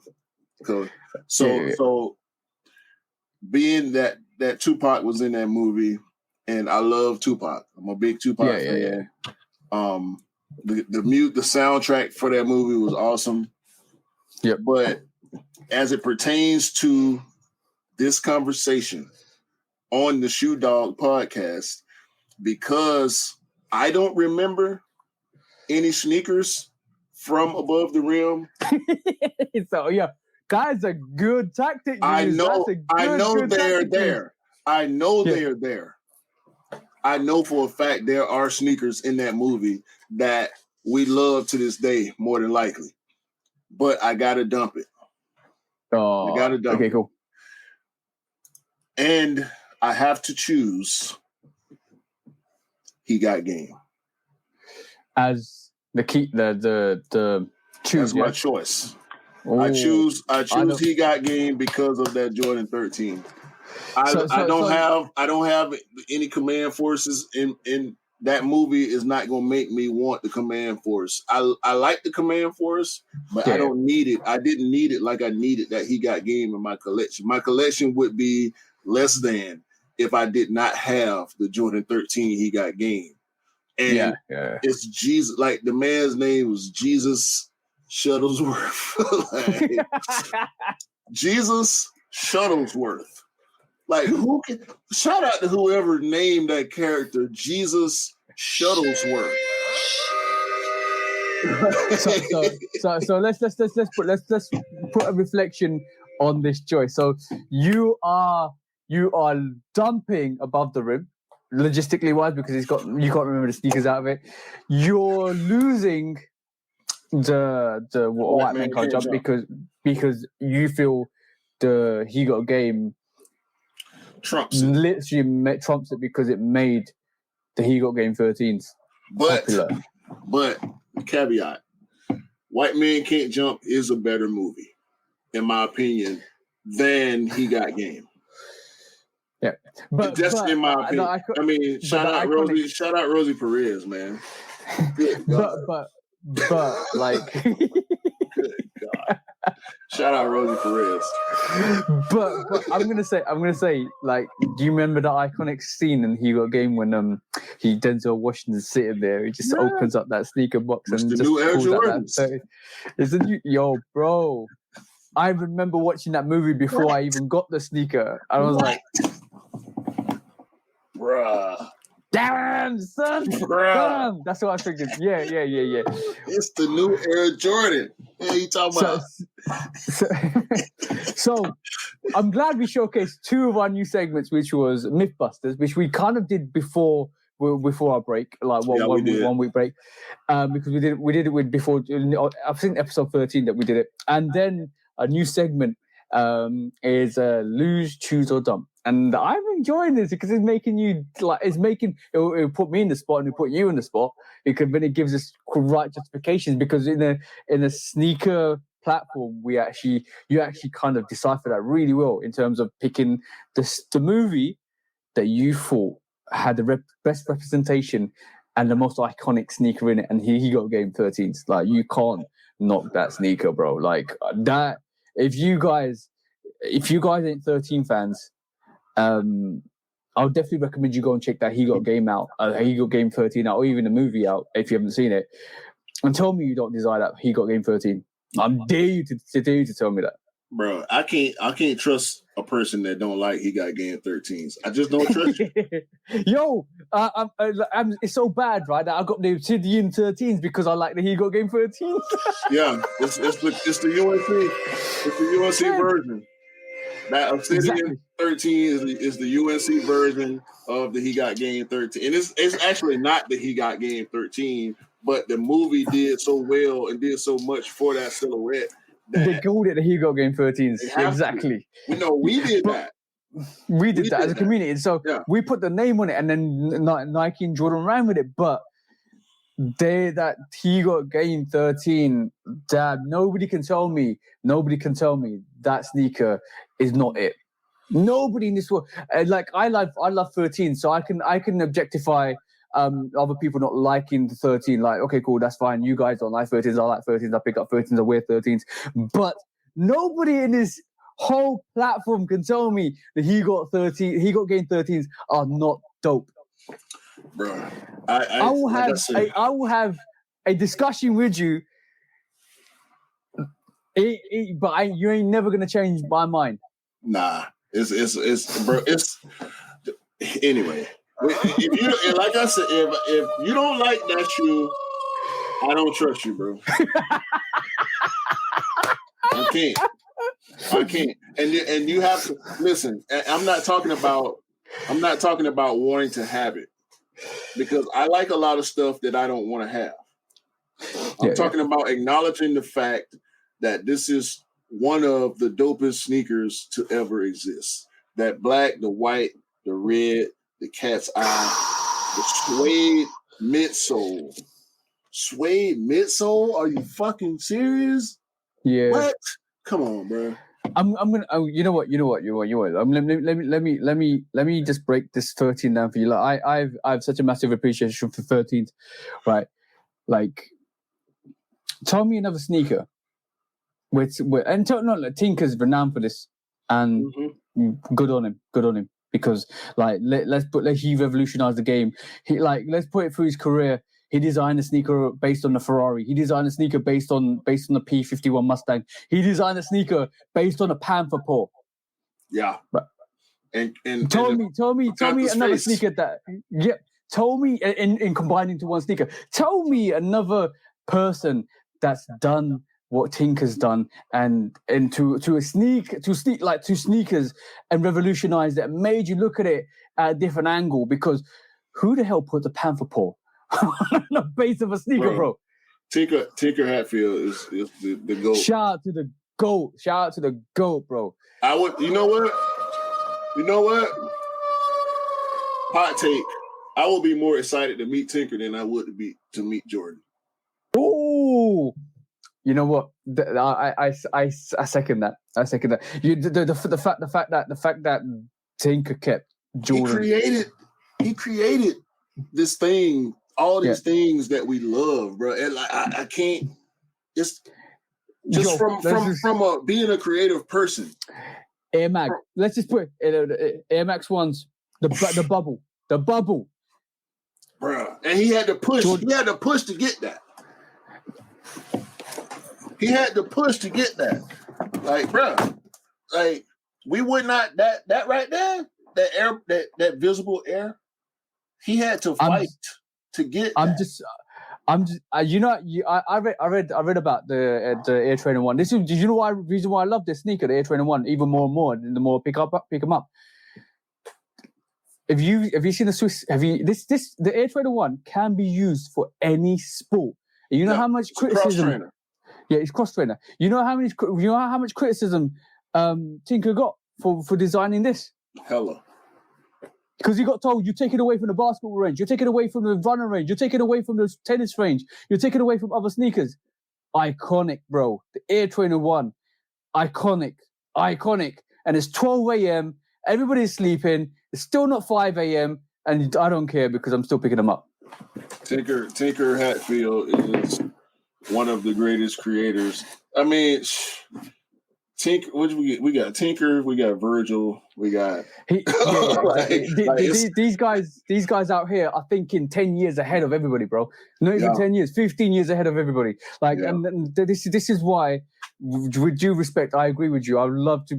Like, let's just put it this way: it's been the trifecta from the start. Since the Jordan 3, it's been the trifecta for Nike: Tinker, Jordan, and Phil Knight.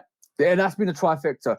If it wasn't for these guys, we will not be in the situation we are today with sneaker culture. I'll tell you what, if you don't like he got game 13s, you take this with you. Take this with you. I got my version now. Thank you, Q. If you don't like he got game 13s, you take this book. All right, and you put it in your back pocket, and we gonna jump in the river or something. Okay. We got a bit too passionate there. Nah, bro. That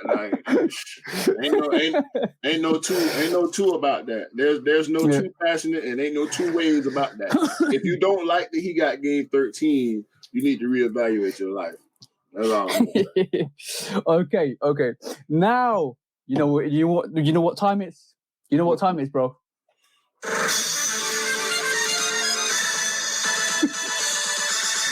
Sneaker call.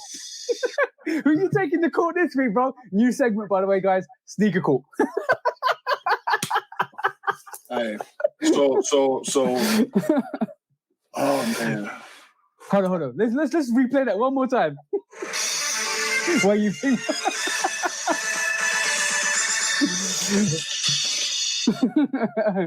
Okay, cool. This is the case of Nike don't want my money.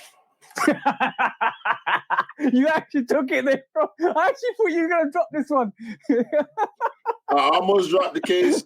But the lawyers were in the building. Then you let them go for intermission. Now they're back in the building. We almost dropped the case. And Nike tried to plead out. They tried to plead out. I ain't gonna lie. They really tried. They tried to. We tried to come to agreement. We tried to settle it. But fuck that. Nah, we gotta go now. We gotta go now. And by the way, this is where we actually go in and either give them the book, the Shoe Dog book, which means bad behavior, lock yourself up and never come out. Guilty. Guilty as charged. Yellow, I think, is going to be, okay, cool, suspect. Red has to be you're in remission. Probation, that's the one. Not remission, probation. You said it right, bro. Go on. Tell us your case. And guys, if you have a case, you want to let us know, drop us something in the comments or DM us on our Instagram and we'll bring it DM up. us, and if DM us.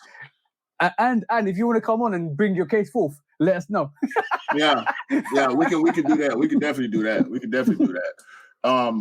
Because at the end of the day, we will be making our personal judgments. Everybody else's judgments will be different from each other in some of these cases. But for this first case, so there's this thing. So tell me why Nike don't want your money, bro. No, there's this thing called Nike by You, formerly Nike ID, right? Yep. And certain silhouettes stay there, and certain silhouettes come and go, right? Yep. So what did the ID recently, bro? I went on Nike ID because of the slow pace of releases at this point, as far as stuff that I'm looking at copying. I go ahead and I pull the trigger on Nike ID, which would be my first Nike ID ever. I keep saying Nike ID, but it's Nike by You. Call it what you want. Same thing, bro. Yeah, like Nike by You, Nike ID, Nike do it yourself. You know, Nike Custom, Nike Custom. So I go custom. I go and I make my design, and being creative. I always, when I get bored, I'll go on Nike ID when I get bored and just make designs. Right? I'm pretty sure I'm not the only sneakerhead that does that. Cam was just talking about doing that. So I go in there and see what silhouettes they got available, and I go play around and make a bunch of designs or whatever. So this time I went in with intent. Yeah. I made a design and I hit the button. Get the email. We received your order, blah, blah, blah, blah, blah. 4 to 6 weeks, because they're making your shoe, one of one. Yeah. Couple days later, maybe 3-4 days later, I get another email. We're making your shoe. Yeah. Ah. Now I'm feeling, I'm like, they're making my shit, right? About 5 days later, I get another email. Your order has been canceled. What? What? So they went in the process of making your sneaker and then literally saying, sorry, we're not going to fulfill our order. 2 weeks in, bro. 2 weeks in.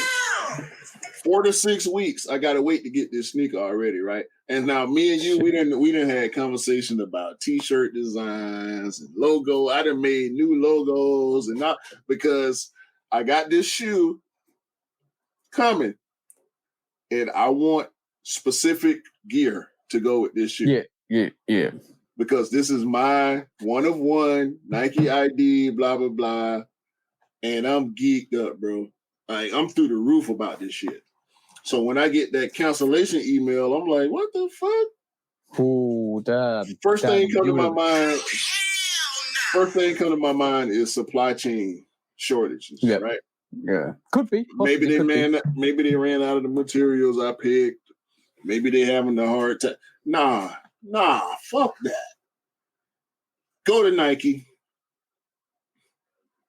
Contact us. Get in a chat with whoever. And they're talking about, you canceled your order. No, I did not. Hold on. Did they accuse you of canceling the order? Yes. Bro, you serious? They told me we canceled the order per your request. I ain't request no shit like that. Hold on. Did you upset your missus that day, bro? No, bro. No. She can't even. I'm pretty sure if she tried, she could get into my Nike account, but she wouldn't do that. No. She didn't even know. She didn't even know I had the shoe coming. Right? Because when I told her about it, she was mad. Man, so I'm talking to the people. You canceled. We canceled the order per your request. Wait, what? What happened? Give me a minute. Let me see what's going. No explanation. The only way I can get the shoe is to go back into Nike Bayou, redesign the shoe, because anybody that's done a Nike ID, Nike Bayou before, I don't know how it used to be, but right now, if you create a design and you purchase that design, the design is no longer in your account, right? Oh, because you can save the designs, and then once you purchase it, it goes away. I think it was similar back in the day. I think when I put a design together, saved the company designs, and then I ordered the CP3 Jordan CP3 that I've got. That's only a Nike ID I've got, and that was probably one of the first couple of pickups because I just wanted something to run around in. And I think that was the same. Once you order it, they don't cancel it because basically they seem like you've done it. Yeah, so I have to go, and I mean, it didn't take me long to redesign it because I knew exactly what I wanted, right? Yeah. But I did end up making some tweaks to it, and they gave me, was it 15% off? Okay. Because of the inconvenience. They cop and please, like I said, they cop and please. Yeah. They cop and please, bro. They're trying to settle out of court. Nah, fuck that. We're going to trial. Because why Nike? Why? Okay. So it's out. I'm kind of. I can't believe they actually kind of said you cancelled your order without you even cancelling your order.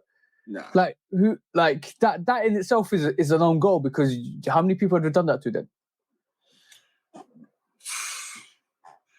Think about releases, like popular or hype releases.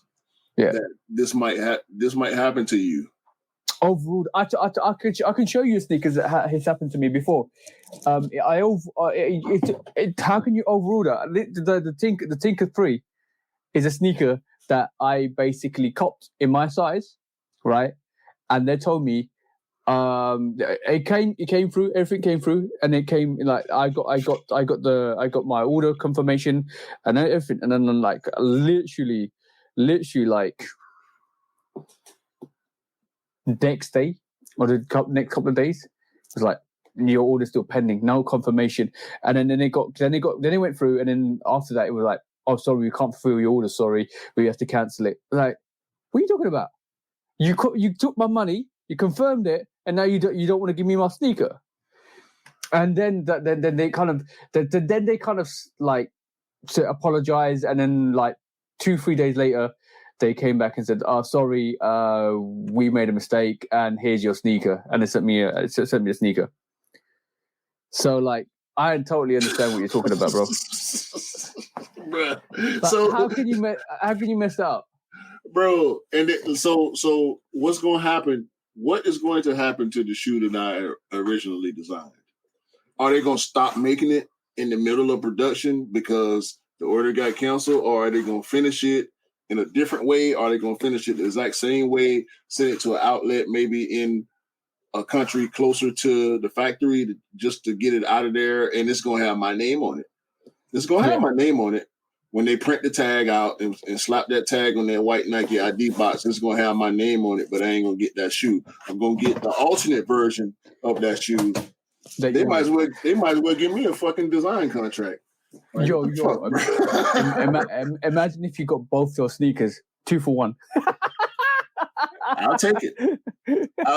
Then we'll have to reverse the decision. But right now, the decision is guilty. Guilty.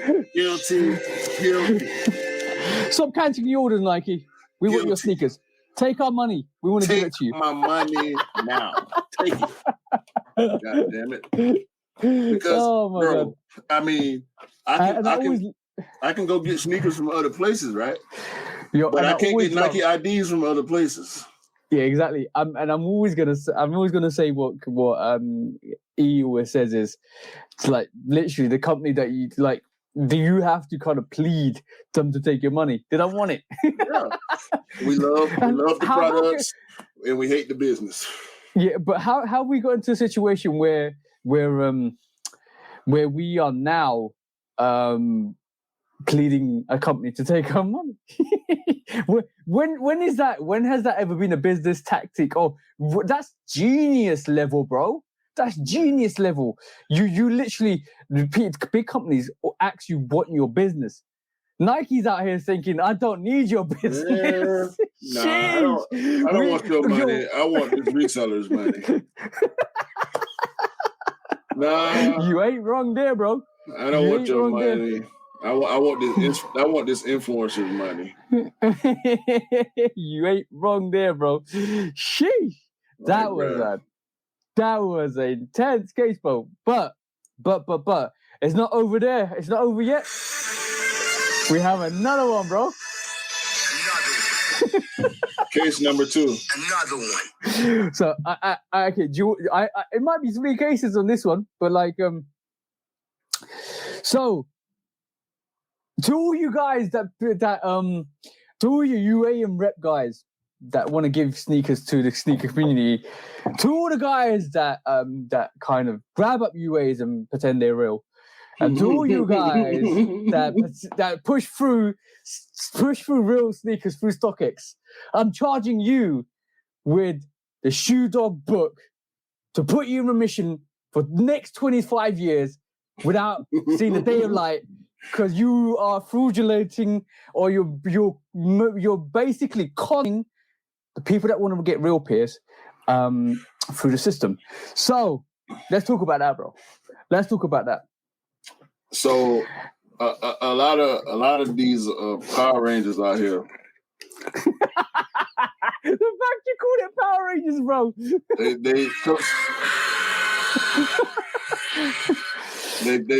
They trying so hard. They chasing this clout so hard. I think that's what it boils down to is the eternal chase of clout, because it never stops, right? It don't stop. Once you start chasing clout, bro, and you get your mind in that mode of everything that I do has to be about chasing clout. You're stuck. Yep. You're stuck. People probably think we're clout chasing, potentially, but I can't see it, because everything I do is to help people. Like even my Monday morning sneaker tag that I do the reels for, that I basically showcase what I'm wearing for the day, and you got a week to respond. It hasn't kicked off yet, but it will eventually, because I'm going to keep persisting with it. But that's what we do, though. Because even then, I even say, don't tag me back. Tag 20 other people. Carry on the chain. Make sure that you carry the chain on and produce a reel for your channel. That's producing content for your channel, not mine. I don't need it back. Don't tag me back. You don't need to. I want you to keep carrying that chain on, and eventually influence people to make more reels for themselves, to actually develop their content, to actually bring an audience to their channel. That's the whole purpose of that. It's not for me to bring audience to my channel. I'll get that through this. I'll get that through YouTube. I'll get that through what I do normally, the lives and stuff like that. That's me saying, here you go, guys. Do your reel. Tag 20 other people. Get that content. So with all that being said, this is what we do. Like we are sneaker people. Mm-hmm. So when you come to our channels, you can expect to see sneakers, right? Yeah, exactly. That's what it is. But the hype culture and the chasing of clout is a byproduct of this community. Chasing that sneaker dragon. And you know what I mean by that. Yeah. Yeah. So look, I don't like Union 4s. It's a flex to have Union 4s. Yeah. But if I had the chance to get a Union 4 versus a PSG 4, I want the PSG 4. If you sat the Union 4 and the PSG 4 in front of me and said you can have either one of these sneakers in your size for free, I'm choosing the PSG 4 because I like the shoe. I'm going to wear this shoe. Yeah, and that's your preference as well, which is great. And I think a lot of people out there that like the Union 4s, they like the Union 4s because they like the Union 4s. And not saying that they're clout chasing and stuff, anything like that, because basically I know one of the bros has got all the Union 4s, but he loves that model. He loves that model. And Scott is a Pac-Man, so if you got one, you got to get 4. Do you know what I'm saying? Yeah. So, and then but the thing is, there are people out there that don't understand the story, that don't understand the histrionics, that will come on and say certain things about certain silhouettes, that would not cover people for wearing it. And you know what? I do really feel sorry for Scott sometimes, because he tells me what people say to him on his DM sometimes, and it's not really nice, bro. It's not really nice. And like, let's be honest. Scott's not a clout chaser. He came on the podcast there a couple of weeks back or a month back. He's not scared to get rid of any sneaker in his collection if he doesn't like it or wear it. That's not clout chasing. Right. 100%. That's what it's all about at the end of the day. But when it comes to and we got in this whole clout thing because we're talking about reps, right? Yeah, reps. If that's what you want to do, do you? That's your right. It's your money. It's your platform, whether it's YouTube or IG or Twitter or whatever it is, whatever platforms you use, TikTok, whatever, Pornhub, I don't know. But if what did you just say, bro? if you're trying to pass reps as authentic, no, we ain't no pass for you. Ain't no sympathy for you. Ain't no conversation for you. Ain't no attention for you. Because once you get stamped with that, that's what you sticks like mud, bro. Sticks like mud. Yeah. Stick like glue. Stick like honey. Stick like molasses. Like you ain't. Nah, bro. It's sticky. It's sticky like the nectar running down the honeycombs through the bees, and it's gonna stick to you for life. It's sticky like the inside of a Foot Locker shoe. Sticky, icky like Snoopy dog. like, bro, you ain't living around me, bro. You cannot live around me, bro. That's not the existence that I'm gonna have. All right, because I ain't no. If that's what there are people that do that and they do it honestly. You know what I'm saying? Whether it's I got respect for people that I look. I'm gonna break it down because I don't think this is a easy one-off conversation where you can just say underline everything in one. Because like I think if you there's people out there that love sneakers that can't afford sneakers that will get UAs or reps because they can't afford it, and that honestly I think that's fine. That's fine. Like do you? But these people are always honest with it. Like yo, I rock reps because I can't afford the real things. I have more respect for that. And I can have an open conversation with that person because they love sneakers like we do. Unfortunately, they're not in the situation that we are if they can get into the situation that we are, and if we can help them get there, then that's a different conversation because they want genuine, real sneakers, right? So that's fine.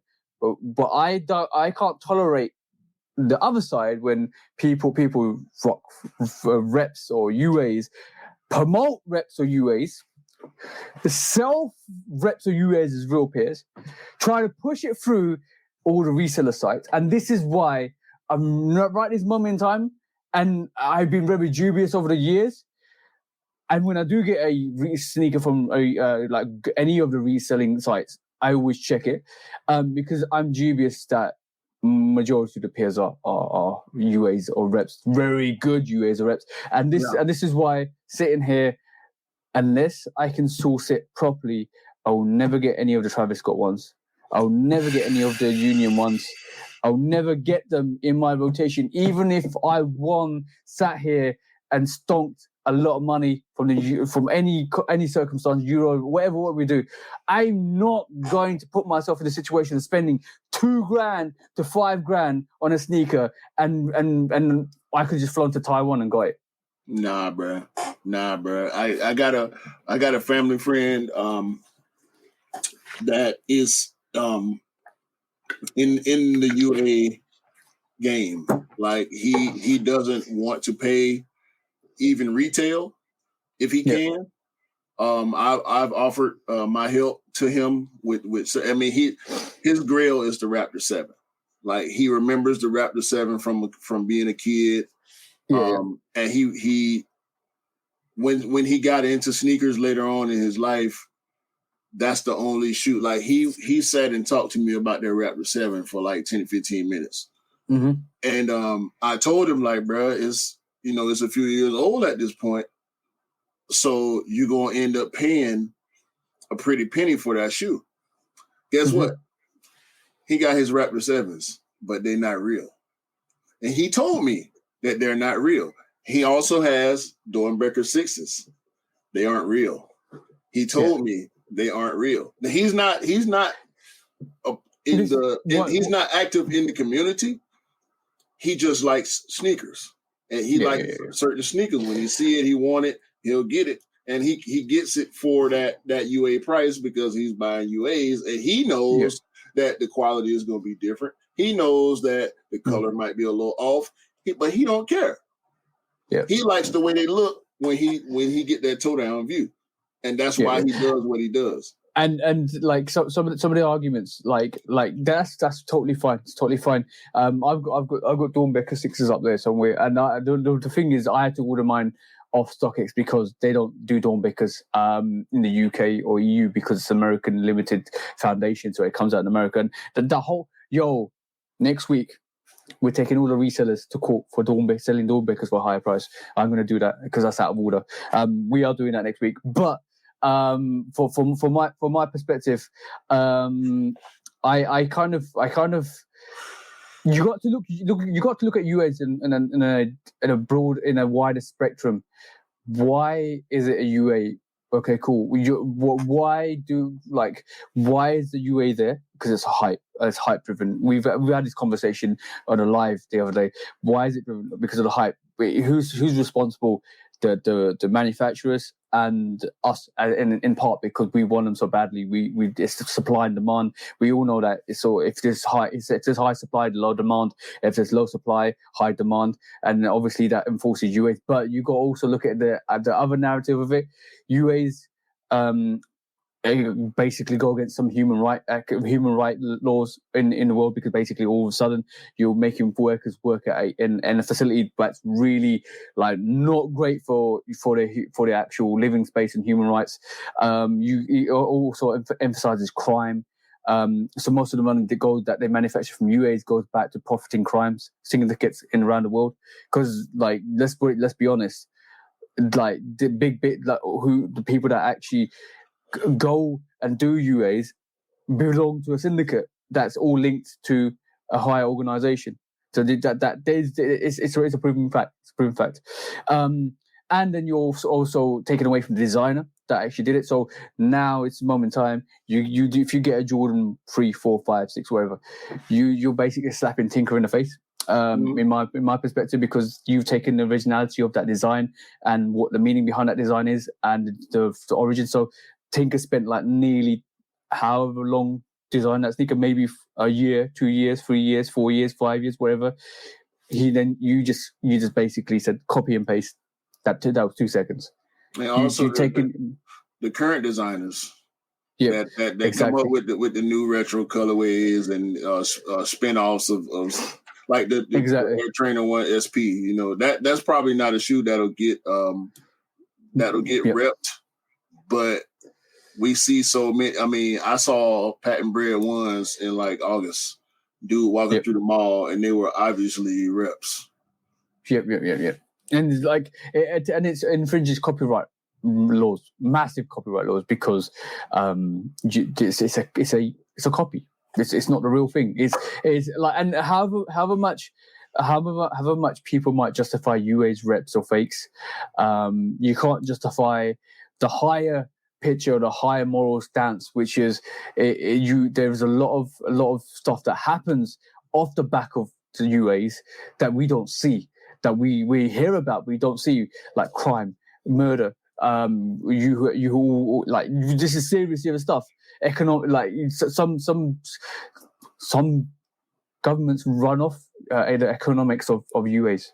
So you're not only funding your habit, you're funding other people's habits of fraudulent activities that and that's taking the bare minimum. That's like just touching the surface. There's more that goes down to that. Like, bro, why is that, like, human rights? Why do UAs have a guideline? Tell me, bro. Why do they have a guideline? Probably because they can't see what they're doing, because they in not too well lit places when they're doing this stuff. And why is that? Because they want to run down the cost of the production of that. Yeah, they have people working in bad conditions. Yeah, and we can hold big brands accountable for that activity. In the past, Nike's been guilty of it. In the past, other manufacturers have been guilty of it. In the past, nearly like all the fashion retailers have probably been guilty, or some sort down the chain line that has happened, and they had to rectify it. We can hold big businesses accountable. Who's holding these UA people accountable? Because that's slave labor. Man, that is literally slave labor. I get DMs. I get these random DMs constantly all the time, bro, and it's so irritating. And it's always when I click on the profile and see who this is trying to, because it's not always a bad thing, right? Sometimes it's somebody that you don't follow, or somebody that's got a private account and they want to get at you, and I go and check the profiles when I get these random messages that I have to accept, right? And it's best quality, best price, and they holding up shit. They holding up shit bro. They holding up shit that came out 6 years ago. And instant delete, bro. Brand new. Instant delete, bro. Get the F off my page, bro. And I had a guy approach me. And I'm not gonna say his name. No, I'm not gonna shout him out either. He approached me about UAs, right? Telling me he got the plug. I'm like, what plug? He said, the Korean plug. I'm like, okay, what Korean plug? Not everybody, not you. You're not automatically selling reps because you're Korean, right? Like I can't do that. I'm not gonna do that. But I'm not gonna be racist. I'm not gonna put a stereotype on somebody automatically. Then this was when the Jubilees were about to release, so almost 2 years ago. Yeah. A year and a half ago or whatever. Yeah, man, I can get whatever I want for $140. Man, I'm like, nah, bro. I can't do that. Come on, man. We go in, we buy bulk. The more we buy, the cheaper the price, all this shit. Nah, bro. And that changed my relationship with him moving forward. Yeah. I mean, the man had multiple Jubilees, multiple the Black Royal 13s. The man was buying Chunky Dunkies. The man bought Canary Fear Gods. That shoe is impossible to get, bro. That yellow Fear God. Come on, bro. He posted a pair of Fire Red 4s with a red air bubble.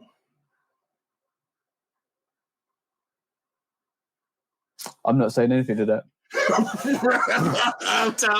Listen, he posted it to his Facebook and IG. And when I saw the picture, first of all, hold on. I got him right here. I gotta do it, bro.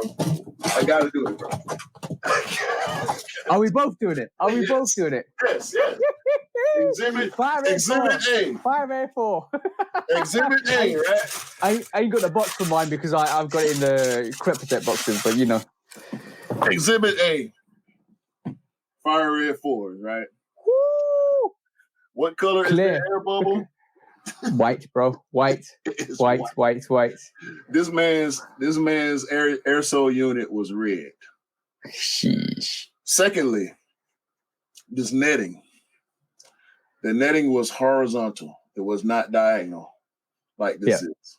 It was horizontal. It's supposed to go with the flow. It's not supposed to be straight. Yeah, it's going this is one of the things that Jordan 4 netting does. It goes with the flow of the actual cutting. That's the very important thing that's one thing you can tell with the fakes.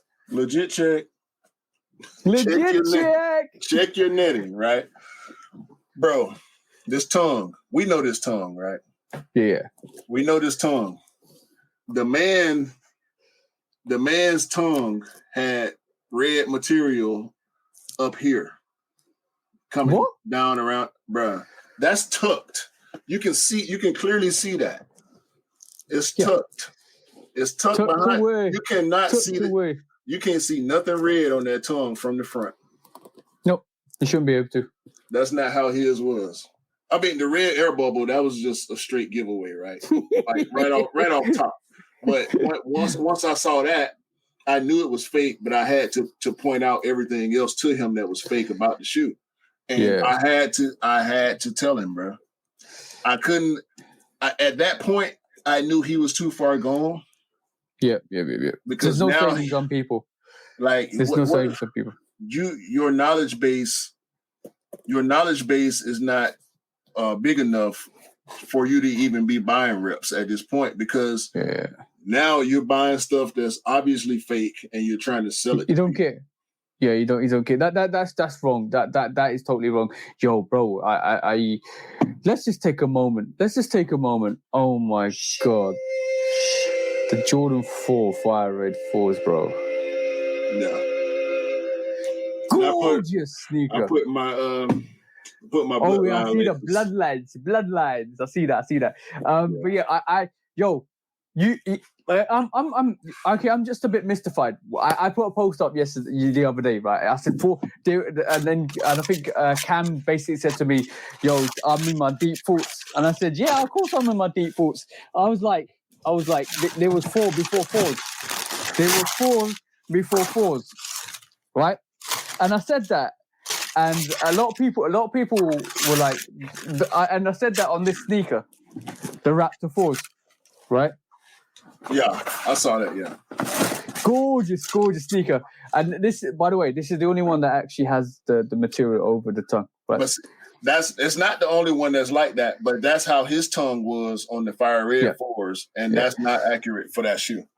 It's accurate for that Raptor, but it's not accurate for the Fire Red. Exactly. So. I was like, I got the Raptor 4. Such a gorgeous sneaker, bro. I'm gonna use that gorgeous word again because I don't care, because these are phenomenal, bro. I picked up 4 of these, right? 4 of these. I'll tell you how I picked them up. One of the sneakers app, right? And this is 2018. One of the sneakers app. One I actually ordered on Foot Locker when Foot Locker was a decent company and they actually wanted to give pairs out to everybody, right? That was a bit controversial. No, it wasn't. And then I went, because I look, I love 5s. 5 is my silhouette, right? But I will run through 4s. With my winterized 4s are back down there. I will run through 4s, right? Because I know it's a sneaker. Put on feet, bang, I'm out, right? 5s, I say for a special occasion. Like, I'm going here, bang. I'm gonna wear 5. I'm gonna wear the satin 5s. I'm gonna wear the Michigan 5s. That's a special occasion sneaker, and I will wear them, right? But 4s are like, yo, I don't care. Boom, out the door, right? I picked up in my time. I picked up FIBA 4s, picked up winterized 4s, doubled up on the winterized 4s, the laser 4s. I picked up 2 Raptor 4s, and I actually picked up 2 more for the bros that were size 9 and size 11 because they wanted them, because this sneaker is absolutely gorgeous. And the easiest thing I did was, yo, bro, don't pull that yellow sneaker out to me, bro. The easiest thing was basically get out of it, bro. The easiest thing was was basically walking up to Foot Locker in London and going in and picking up when the short stores open at like 10 o'clock, going in, picking it up, walking out, picking up, walking out. Basically 2 pairs, 2 bros, bang, retail, there you go. And people were telling me this was really hard to get. In the UK, it was probably in the States it was, but in the UK it wasn't that hard to get. This is why I say go if you can get to the shops, get to the shops. I have 4s. No, bro, like I love 4s because we were talking about this single day 4s. You know, gorgeous pair, right? I have 4s that I wear and I will just take out. Like even like what the 4s. There's been 4s before 4s. Trust me, there's been 4s before 4s. Before the 4 hype kicked in, that's what I mean. So like if I'd known you, bro, in 2018, your 4 collection would be insane, bro. I'm not even joking. Like when the Bread 4s came out, I got notification of on one of the apps. Bread 4s released, scratched the back panel, instant bang. Got my Bread 4, and it's like I was like to my missus, yo, Bread 4s OGs, can you get me a second pair? Yeah, Gin, dang, on the phone. Yo, guys, do this. You get a sneaker. Trust me, do this. Bang, everyone I talk to, cop. And I was like, yo, that's the release, bro. That's the release. So when you told me sneakers are hard to get, now they're harder to get because the hype is a bit more up there with 4s. But before the hype of the 4s, and when did the hype of the 4s actually kick in? Off-White. Off-White 4s, yeah, that's the one. And that even the Travis Scott 4s weren't as hyped as they are right this moment in time. Mm-hmm. As far as my experience goes, I think it was the Off-White because there were the more I think about it, the more 4s I see sitting on the shelf with for sale tags on them. You know, the flight, what is it? The blue, white and gold, those sat, the laser 4s sat. Definitely the Neon 95 4 sat. It was a lot of 4s sitting around before Off-White. The Neon 95 4s actually sat here, and it was somebody reached out to me. I managed to cop a couple of pairs for people that wanted it. The 4s, bro, sat. What the 4s sat, yeah. That sat hard. And you know what? I got them. I wasn't sure about them, but I got them because I wanted the mock-up version, right? And I eventually got the mock-up version. See what I'm saying? Because I customized one of them. I won one of my pairs, so I got 2. I ended up getting 2 pairs. I want to keep when I do custom. I always want to keep the original as well as the mock-up or the new custom because I want to have the originals if I ever want to rock it. Now, like when you think about it, I thought. I grew to love that sneaker way more once I had it in hand. And then, bang, Eminem wears it on the Godzilla movie. Mm-hmm. Crazy, bro. Crazy. Yeah. And that guy knows his 4s. Also, the Starfish, the women's Starfish 4s. Yeah. They sat pretty hard. Really, really. I mean, and that was after the pandemic. Yeah, that was post-pandemic. Post-pandemic. They sat hard. I'm just looking at even bro. Cool grade 4s. Cool grade 4s were available. Also, I regret passing on that shoe. I actually knew a guy that worked at Athlete's Foot, and I could have easily gotten a pair, but I chose not to get that shoe because I wasn't as fond of it then as I am now. Mm-hmm. And I regret it slightly. It's not like, ooh, I'm butthurt about it, but definitely a dope pair. Cool, great 4s. That set heavy. And what do? You don't listen? Well, I just cop. And as many times as the Lightning 4s restocked, they was gone, moving. every time, every restart, gone. 1 minute, 45 seconds, 2 minutes, gone. And I'm gonna look through column. Look, Yeah. I've got the Lightning 4s up there, the PSG 4s up there. I've got the PSG 4s weren't even that hype, but they were quite hard to get. Even there wasn't really hard that hype on it, but they were hard to get. But now people reflect on it, and the box itself, when you open up the box with the green inside, they got the pitch on the inside. Exactly, they got the pitch on the inside. Retro, shout out to Retro Rick. He showed me. He had it early. I think I did an early review from his pair, but that PSG 4, that's top 10 in my collection right now. And you're forcing me to do this because like I'm gonna do this off the fact that yo. You always pull that shit out. No sack too. I passed on that. Let me tell you this, right? Thank you guys for sleeping on this. Whoever slept on this. This is a dope pair. Like you know one thing I'm a bit disappointed about. I actually got two of these. See, I'm running through it. Like I'm running through this sneaker, bro. When I tell you I run through 4s. This sneaker is my beater sneaker. I will wear this whenever I just go out. Like, bang, there you go. That's why you got a yellow card. Hey? That's why you got a yellow card. Yellow what? That's why you got the yellow. Because yellow card. the way you talking about running through 4s like they Vans or something. That is my Air Max 1, bro. That is my Air Max 1, the Jordan 4. Bang on feet. It sound a little bit better now. But 4s for me, it's obviously 5 is at the top. But that 3 through 6 range, it's like, bro, you can't hardly go wrong with those silhouettes. Like 3s, 4s, 5s, and 6s. Like you gotta have at least one of each silhouette if you're a sneakerhead that collects Jordans. Yeah, and before we end the conversation of those 4s, I'm basically gonna say I'm a bit disappointed because when me being me, when I checked the release dates and I was seeing what was coming out, there was a habanero version of that winterized 4. Mm-hmm. Yo, Jordan Brown, where at? That was the trophy room 4s.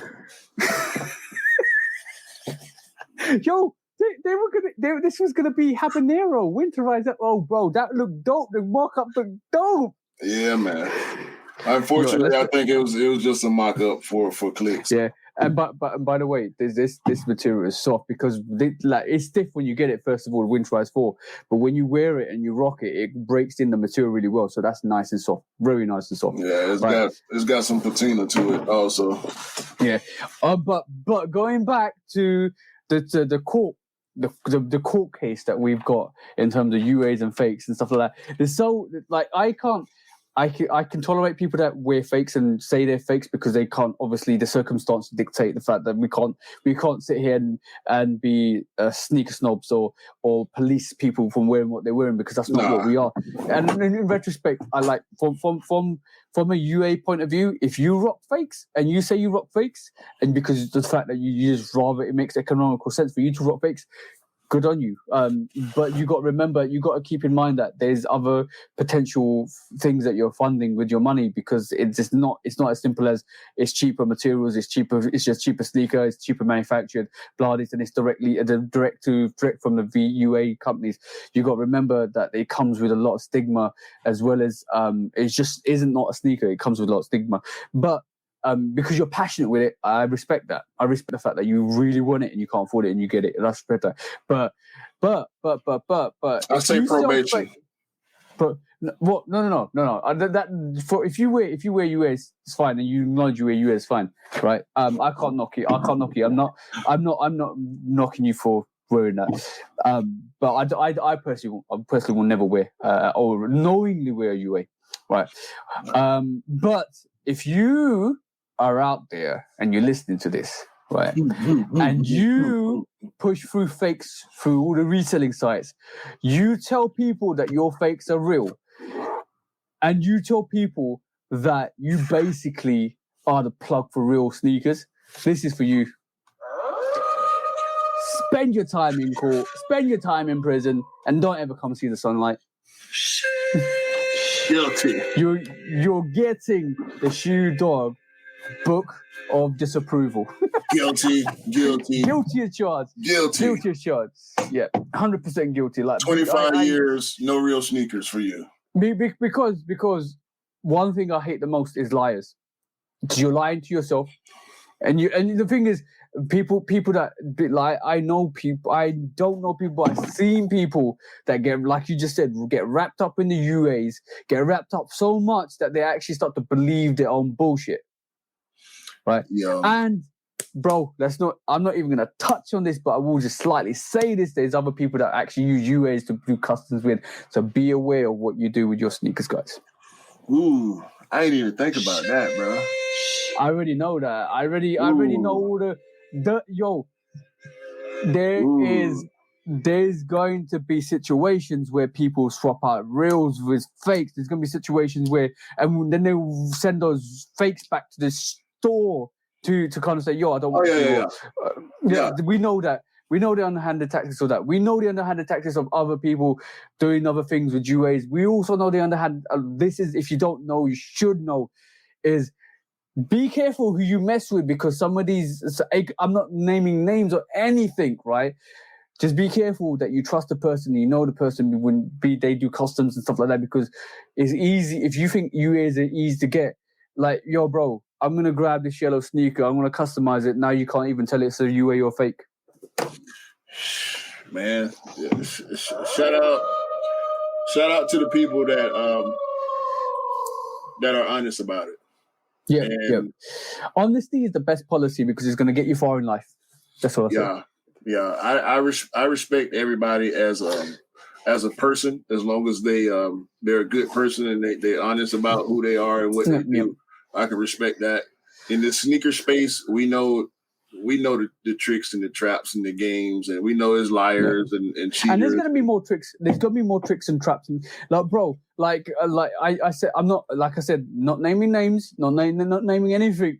Right, but if you feel a certain way about me, what I'm gonna say right this moment in time, then you need to really think about what you're doing, because there are people out there that will pick up these fakes as pre-orders, right, and start selling them. Boy. Right? Yeah, that's a whole new conversation. So when I told you, now you paying double, triple early price for UAs. Yes. So I'm just putting everybody that wants to get real pairs and don't want to get conned or duped or fraudulent or be involved in any fraudulent activity onto knowledge, because like, if you're pre-ordering sneakers from a reseller, be it any big platform, I'm not going to name names, be it any person, please, please, I'll beg you, go and check your sneakers out. Go make sure when you get it in, it's verified. And now the question is, if any of these resellers, okay. How are you gonna I'm doing this because I'm praying for you guys. How are you gonna verify that trophy room is legit or fake? They already did. They know it's fake. They know it's fake. And they want $1,000 for it. I'm gonna leave that there. Bro, because basically, how can you tell? How do you know the trophy room that you got is real or fake? Because there's no pair you can grab that is actually authentic to your knowledge to verify that sneaker. Like, they might even change the stitching on that.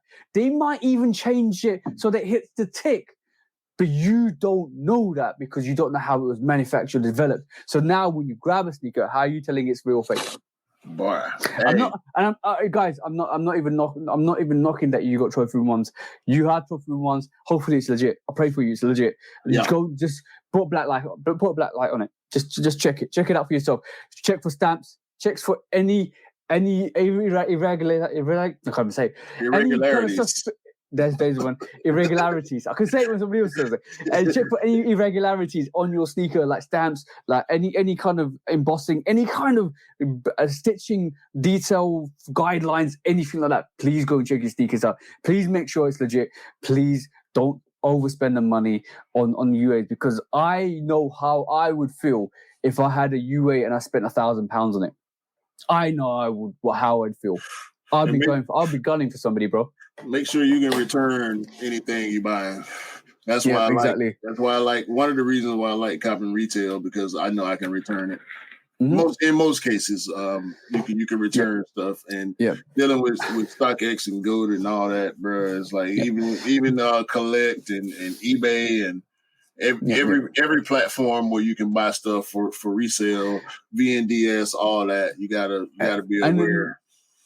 And this is one of the reasons why I find it really there's a lot of shady people that want to do shady things, that want to make an easy buck, or do some certain activities that are suspectable to make sure they get your money. Be it somebody that calls you to get your bank details, be it somebody that actually tries to hack your account. There is loads and loads of things out there that you got to be careful of, and unfortunately, that also goes into sneakers. That also goes into a majority of things that you buy. So be careful, guys. Be careful. Like, know who you're dealing with, know who you're messing with. Make sure you even check, because obviously there's fakes do still somehow get through the system. I always like, you know me, bro. Like, I want people to get the sneakers they want. I want to make sure they get it from retail. And unfortunately, the sneaker culture, as you speak, is so toxic. And sometimes because that's derived from the supply and demand aspects, people get really hurtful and salty because they can't get sneakers, and you've got sneakers, and then that's a whole different subject matter. But I can't be that way. I'm not going to hate on anybody that's got bare heat than me. Be it legit. I don't care. I love the fact that you can showcase that sneaker and you can put it on feet. I love that. I cannot sit here and say that I hate anybody for having a sneaker that I don't have. Because in retrospect, you won, bro. You're winning, and I love it. See what I'm saying? Yeah. I mean, I do tend to cringe a little bit on certain pairs.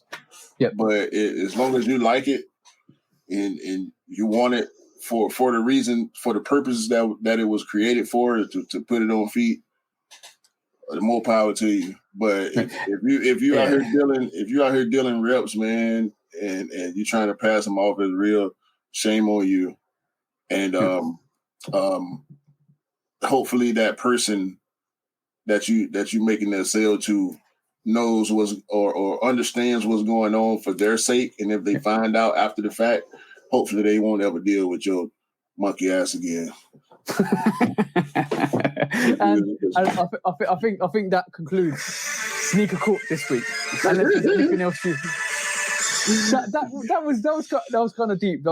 But like, the only reason why we bring subjects like this to attention is because we want to educate you guys, so that you don't get into a scenario where you kind of spent a lot of money on a fake pair of merchandise that's not authentic from the brands that sell it. So just be careful, guys. Just be really, really careful. Like I said, I'm not knocking on innocent people, honest people that actually rock reps and say they rock reps, because at the end of the day, you do what you find financially capable with your money, and kind of what you find is good for your money. So that's fine. I'm just disappointed in people that actually want to like really defraud people out here. Good, honest people actually out here that want to actually buy retail pairs. That's totally out of order. But I'm going to leave that to the universe. I'm going to leave that to karma, because at the end of the day, what goes around comes around. So, it's our place to just highlight it to you guys to actually make sure you're careful. But yeah, shout out to Cove Master, man.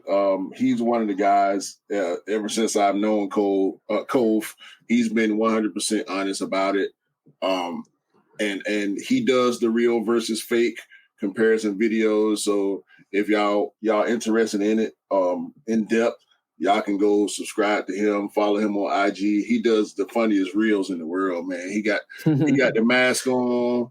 He got funny audio playing in the background, man. Like, and I know he's an honest guy, but when he does these reels, bro, this shit is so funny. And he's pretty much bringing awareness to this situation that we just talked about. You have to know who you're dealing with because, bro, you want an Off-White 4, you're gonna pay $400, $500, $600, $700, and you don't know Off-White this person. Hold on. Off-White 4s are £1,000 now, bro. Right. So I mean, I haven't checked the price. I know they were sitting around $500-$600 for a little while. Yeah, that was like last year, bro. Yeah. Listen, it's not a pair that I'm interested in, so I ain't. Yeah. I mean, I like the shoe. Don't get me wrong. When I say I'm not interested, I mean I'm not looking to cop, because I know how many pairs of fakes there are out there. I've seen people try to pass fakes off. I've seen people with fakes on feet. And it's different, bro. It's different. So it's So for our size, it's $2,500, bro. Yeah, I'm good. So you're underestimated. And Socket's overachieved. It's all good. I ain't worried about it. No, it's fine. I just double checked it quickly. But yeah, we have 2 court cases next week. If you want to join us to next week, we have Mischief versus Vans. We'll discuss that next week. And also, like I mentioned earlier, reselling DB's Stormbreakers. Yeah. That's another thing we need to take to court. But anybody that wants to defend themselves, they're more than willing to come in and defend themselves. Yeah. I think this is going to be the last subject matter for today. As you can see, we've got 3 subject matters, 3 new subject matters. One is Mythbusters. Second is Lose, Choose or Dump, and the third one is our Sneaker Court, which is new to the channel, because I thought it was fun personally. I thought that was fun. It is. Yeah. It is, and I think that there's one more segment that we're not introduced this week, but we might introduce it from time to time. It is called the What If scenario. Yeah. But we won't go into that today. Look out for that. It's gonna be quite interesting. I'm gonna see how hype beastie you can get. So for this last topic, I'm gonna just let that pass over. For this last topic, I think maybe we should have gone in on this a little earlier, because we are approaching 3 hours. We got like 19 minutes left, but we can't come back after the break and not talk about most likely the hottest shoe of the recent days. Okay. Another one.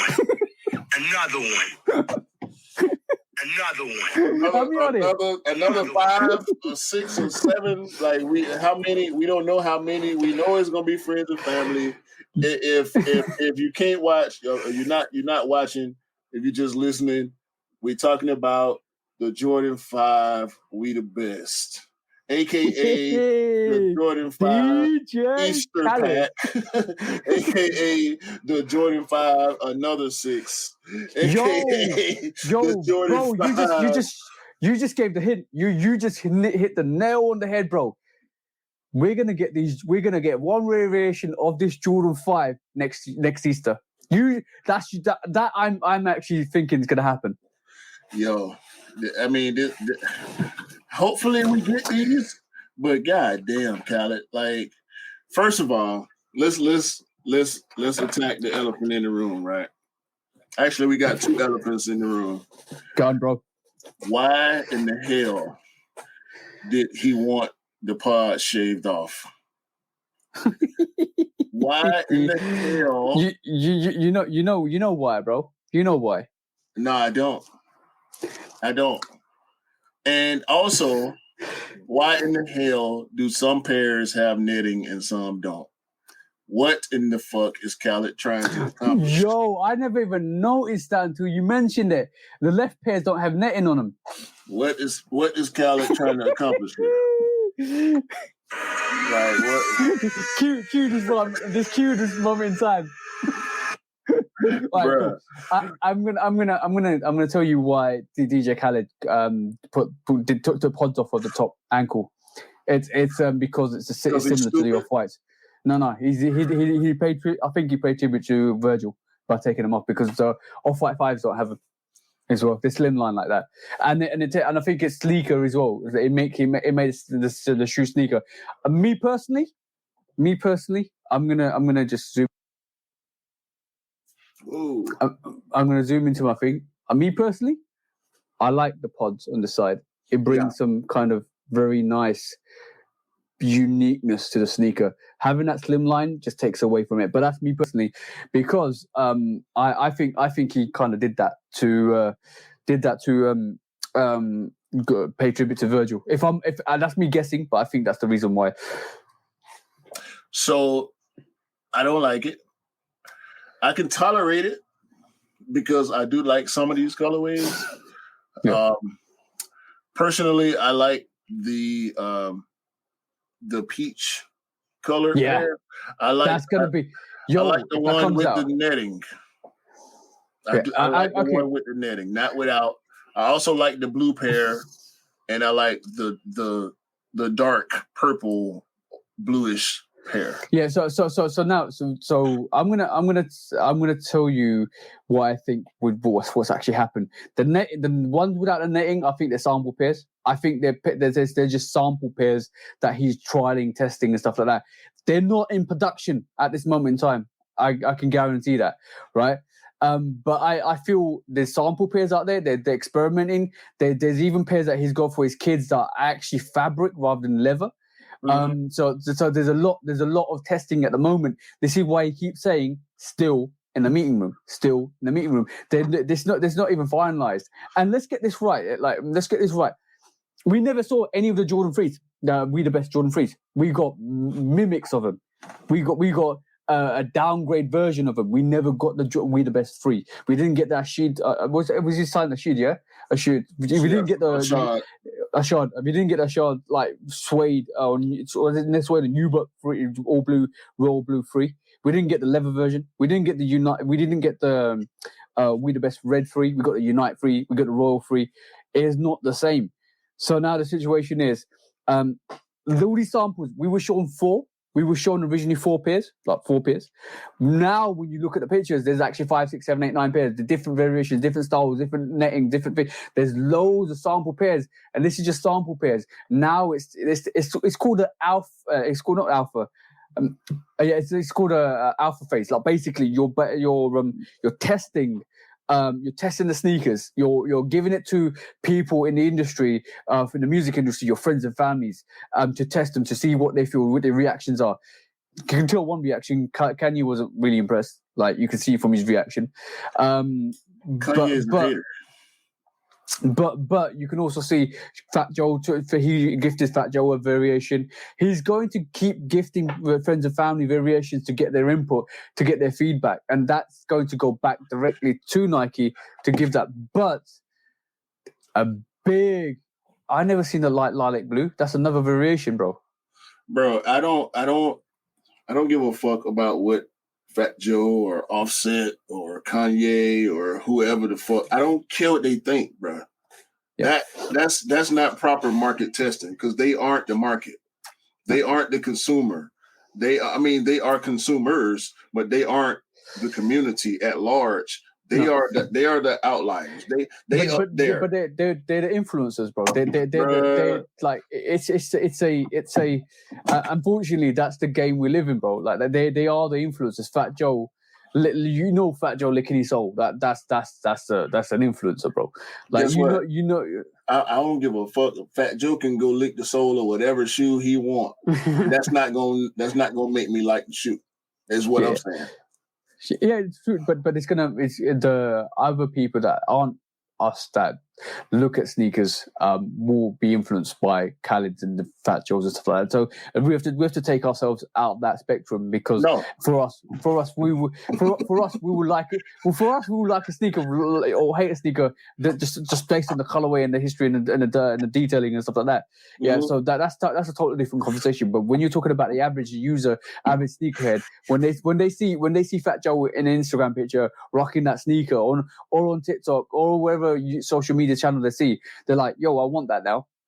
So that's just the hype. This is why in the beta stage, when we see the sneaker, when you see the final product, yo, that could be a different story. But I have little to zero hope of these sneakers ever releasing to the public, bro.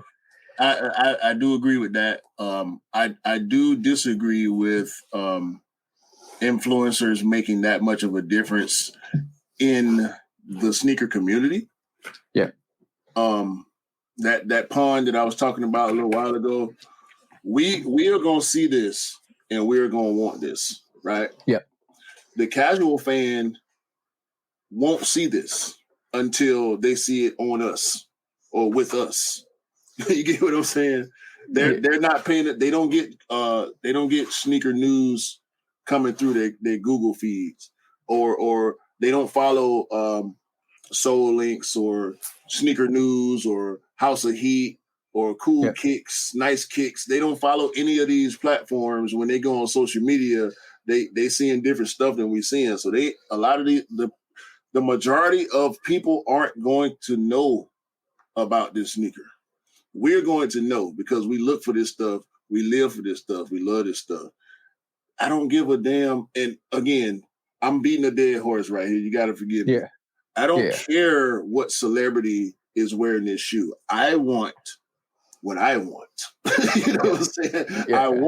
I want this fabric looking. I mean, the quilted inside, like the Alma Maniere 3 and 1s and 2s. This glossy plate over where the netting would be. If that's the pair that released, that's the pair that I'm gonna go for. You know what I'm saying? Like, I don't like it as much as I like this blue one with the green accents, or this blue one over here with the speckle on the shark teeth. The green pair. I mean, there are a couple of different versions of the white pair. Even the midsole, like if you go back down to the blue pair, even the midsole, one of them's blacked out at the back, and then one of them's white at the back. White, so there's exactly. so many different variations. This is why I say there's like 7, 8, 9, 10, 11, 12, 13, whatever variations they are. They're still sampling it. They're still giving out things. But like I kind of agree and disagree with you because I think for us, like they're all if they're the 4 final pairs, they're dope. And as you can see, all of them have got meshing on them, right? Yeah. But like what I'm going to say is I agree and I disagree. I agree with you that the people like us will only get the sneaker, and people that follow sneakers will only get the sneaker from looking at it when on release date and getting it and stuff like that, because we follow. And people, but the thing is, people that don't follow Nice Kicks, that actually do follow Fat Joe or DJ Khaled or the other publics, they will see this sneaker. So it's the reach. It's basically, let's be honest. Like, let's really be honest. Like DJ Khaled is not the same as Travis Scott. No. Right? DJ Khaled is not the same as Kanye or any other. He's DJ Khaled. He brings something else to the plate. So them doing that, and they're giving Khaled that push to make him to the influence that Travis Scott is. That even now when Travis Scott comes out, everybody wants it. So to increase that, you increase the reach. You increase the reach to give it to other celebrities. What Virgil did when he first started was get celebrities wearing his stuff. Right. And then we're talking about Off-White as a brand, okay? Yeah, exactly. When we talk about what Virgil did, and the difference for me between a Kanye, a Travis, a Virgil, even a Don C, a Billie Eilish, a J Balvin, a Bad Bunny, Khaled sneakers have not released to the public. That's the only difference to me. I agree with you for that. Maybe for different reasons, but that's why I feel like Khaled is not there, because his stuff does not release to the public. How many shoes has Drake had with Jordan, and now having his sub brand with Nike? Travis, Kanye with Nike, Kanye with Adidas, Pharrell, like all these different people that have collabs and sub brands. And I think this is why I think this is why they're trying to push Khaled to the forefront with like giving you all these samples, giving friends and family all these samples, because I think if there is a release, that's going to influence that, and it's going to bring him up to the spectrum where people are actually interested to see what he's going to do next. So that could be the possibility. But when we talk about Khaled and Drake sneakers, I'm no capping, bro, no cap at all. I will take the Jordan 3 We the Best over anything that Drake's done. No cap. Yeah. I can agree with that. I can agree with that. Because he ain't did a 5. So I can agree with that. But I'm just saying, like, I'm saying, like, the We the Best 3s. Dope, bro. Yep. Dope. When the fact that they gave us Unites and Royal Frees, which were half the standard and not the same. Are you saying that the Unites were poor man's? No, I'm not saying they're the poor man's. I was saying that there's no poor man's. I think if you're spending $170, bro. I just want to make sure you had something coming. I basically saying is, the Unite Freeze is a great sneaker for if you like the red sneakers, if you like a red silhouette. But the thing is, the expectation was when everybody saw the Unite 3, they thought, or a red colorway, they thought, oh, DJ Khaled would be the best, right? And I was like, yo, I could potentially. And the thing is, you can grab the Unite 3 and customize them to be we the best, right? But the thing is, not a lot of people want to do that because it's too much work. If for a casual sneakerhead in the first place. But I just feel like it's something about DJ Khaled not releasing pairs and flexing on everybody is a big thing. I don't like it. And like he does say that those 5s might come out. He does say that. He does, but the thing is, how real that is, we don't know. Nah. But this and it makes sense that they do come out because it's Jordan Brand filling that void that potentially Travis could leave. In my opinion, Jordan Brand is stupid for not releasing to the public anything that Khaled designs. The 3s, all 3 pairs of the 3s are dope. These 5s, like I said, I like certain ones, others I don't. If this doesn't release, I mean, I get friends and family. That's all well and good. The Trophy Room 5s had a friends and family. The K54 ones, friends and all the friends and family stuff. The PE stuff that's exclusive to the college players and coaches and staff, and I get all of that, right? This is not right. having this, bro. They cannot keep doing this to us. They can't keep doing this. They're giving us good stuff. They're giving us good stuff. I mean, if you like the Billie Eilish stuff, you know, the Travis stuff, Don C, like all the different collaborators over the years. I'm gonna say something, right? And I love what you're saying.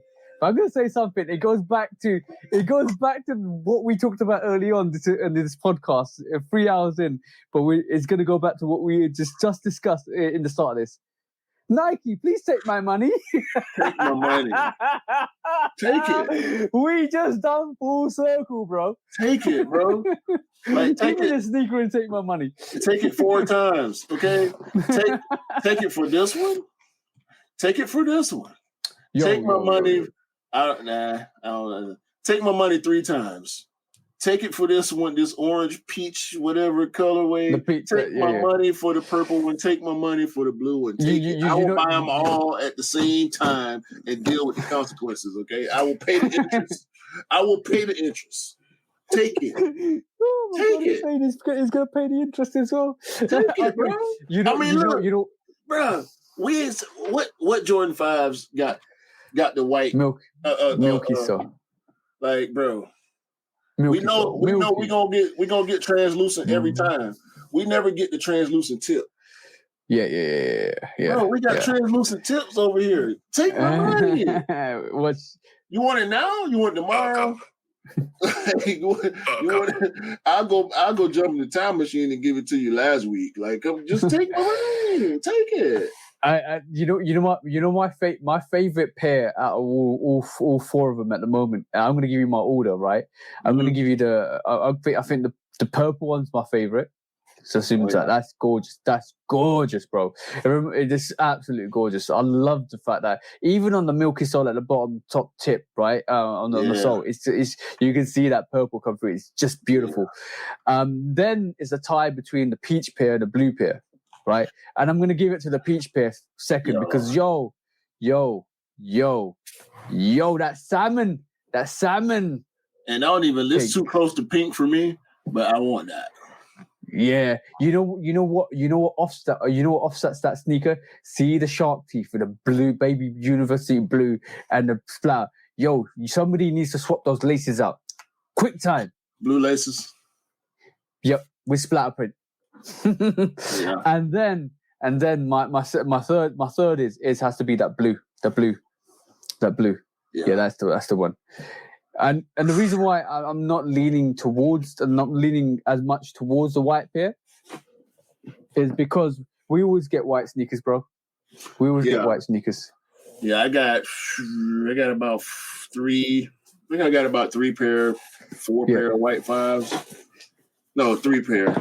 So yeah. So I've got the both K54s, the fire red K54 5s, fire red 5s. What do you call it? I'm just looking back here. Oh, the Fresh Prince. Alternate Bel Air. There's loads of 5s that I've got. That I got. So I got those 3 and the Stealth 2.0s. Yeah. So some realistic terms. Oh, and like, the shattered backboard, which is not really white, but close enough. But it's close enough. So even this white is like a milky white rather than a pure white. So in realism terms, this is why I think the white pair is my least favorite. Because basically it's, even though it's a gorgeous pair, I love the lilac purple on the midsole and that baby blue that it comes, or the very light baby blue that comes through it. But the thing is, like, for me, it's still a white sneaker, gorgeous, still. But I love the fact that they're doing different colorways, different styles, and this is why if, like, I'm gonna just get rid of that off the screen. I'm gonna say this: if this ever gets to Jordan brand, please bring out unique colorways, bring out different styles, different colors, pastel colors, earthy colors. Anything that is very complements the sneaker, bring it. I think a lot of people are just fed up with just white, and this is why I don't like the Oreo 4s, because it's just white. We've seen it with we've seen it with 4s. We got the 5 red 4s. I'm gonna go for the 5 red 4s. Why do I need the Oreo 4s? Right. Simple.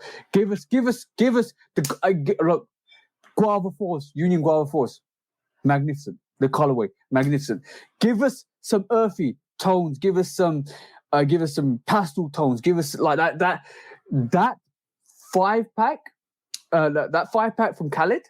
Yes. Pastel. Yes. Spot on, bro. Spot on. That's a home run. That's absolute home run, bro. Just take my money. Yep. Just take my money. Home run. Home run. Without a doubt. Take it. So and once they open this door for Khaled, we're gonna get We the Best Ones. we'll get a probably a different variation of We the Best 3s, 4s. Yeah. We the best. We need a collab. We need a collab 11. Not a adapt, but we need a collab 11 at some point, and in the summertime too. But I don't know if we'll get that. But we need some We the Best releases. Some.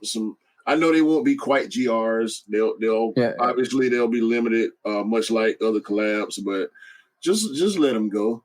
Let them fly. Yeah, let them fly. Definitely. Put the pods in them and let them fly.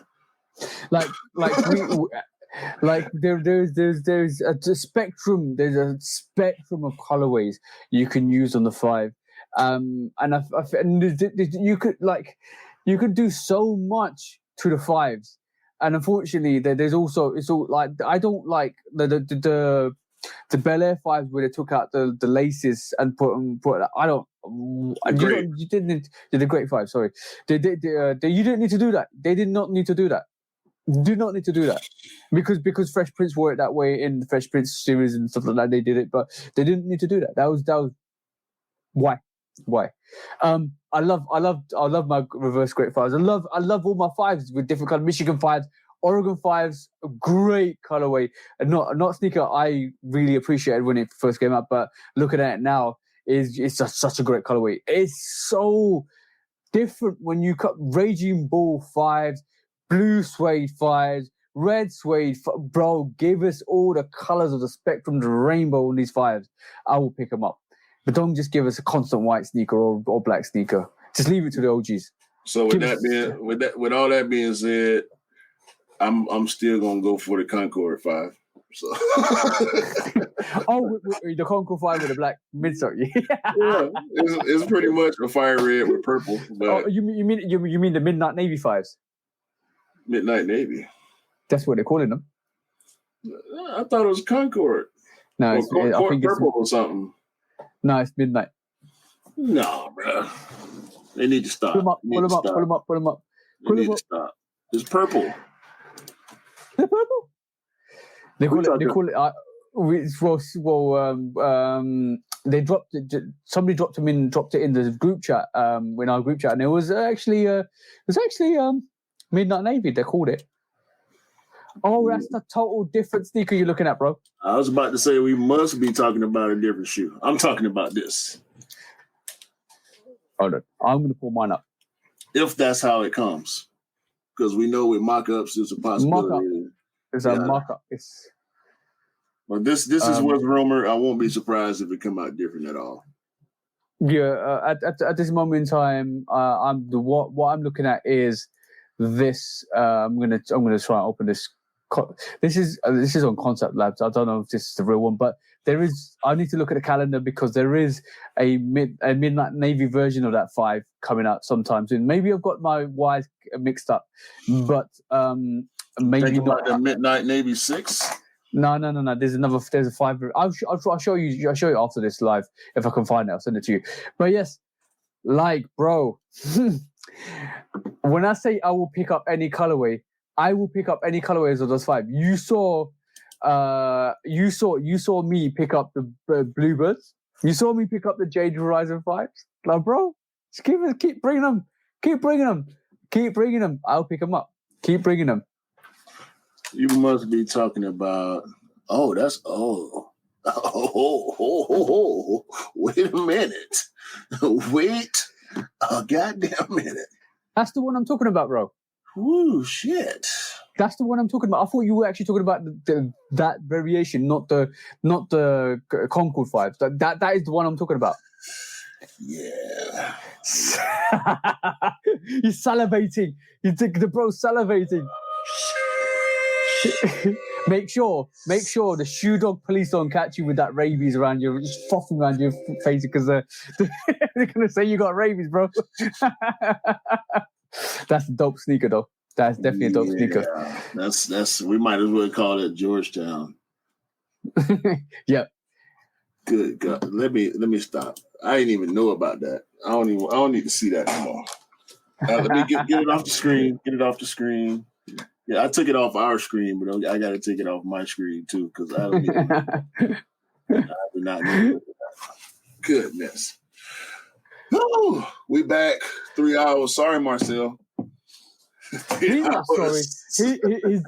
He's definitely not sorry. He's the one who encourages us to do 3.5 hours to 4 hours. Like we were chatting and say, "Yo, by the way, we're probably gonna end the podcast soon. But by the way, bro, I remember we did a semi podcast on the phone because Q called. This is why we do the podcast because Q called me at 9 o'clock. Right? Tell him what happened, bro. We ended up on a 3 hour, 40-minute phone call. and that was 1 o'clock, bro. 1 o'clock. Yeah. I ended up going to sleep at 1 o'clock in the morning. It was right after I got home from vacation too. Yeah, it was good. Speaking of which, I did want to on vacation. I bust them out. As you can see on the patterns, we got some grime. Only wore them one day, but I had them on for a good 7 hours, maybe.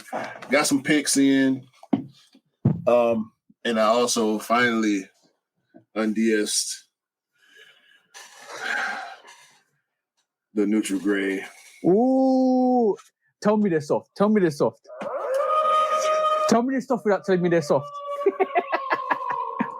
I ain't got to talk about this shit.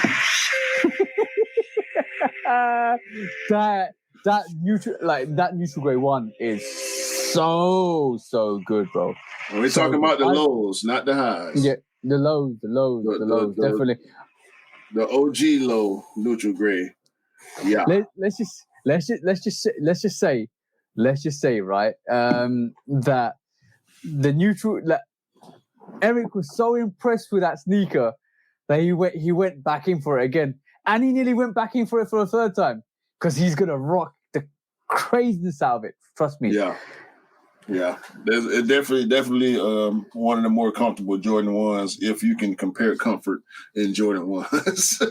Like I had no problems wearing that, and I actually wore that one for 2 days, and I'm surprised it's not as dirty as I thought it was going to be because that neutral gray is so.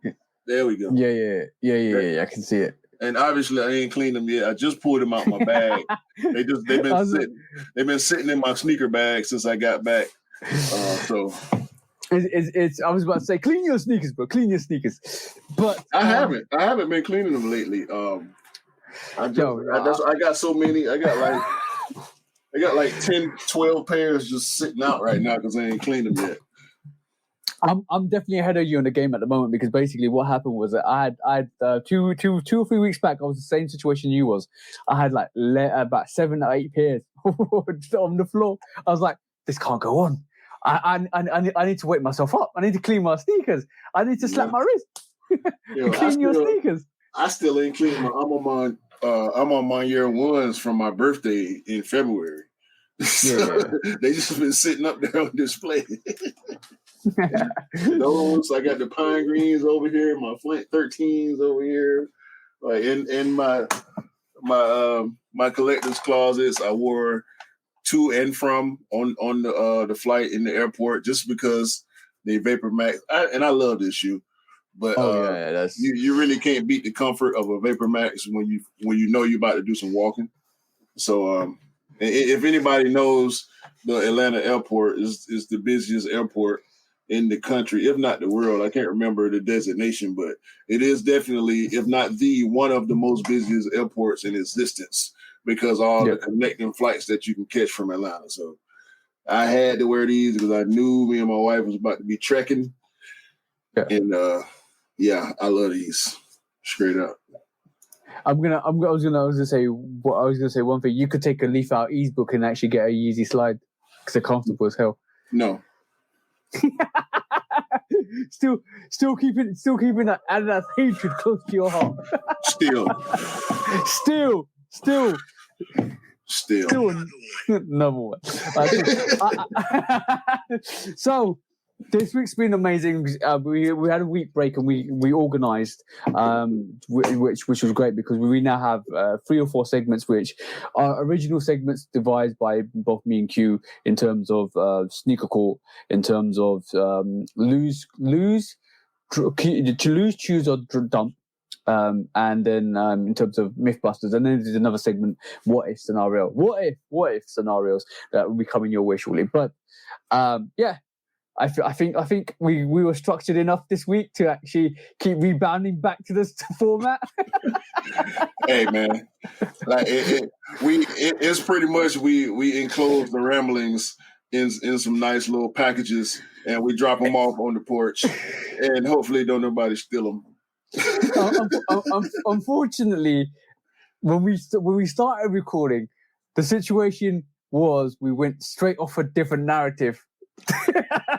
That's what happened, bro. You know what? I'm so used to it right now.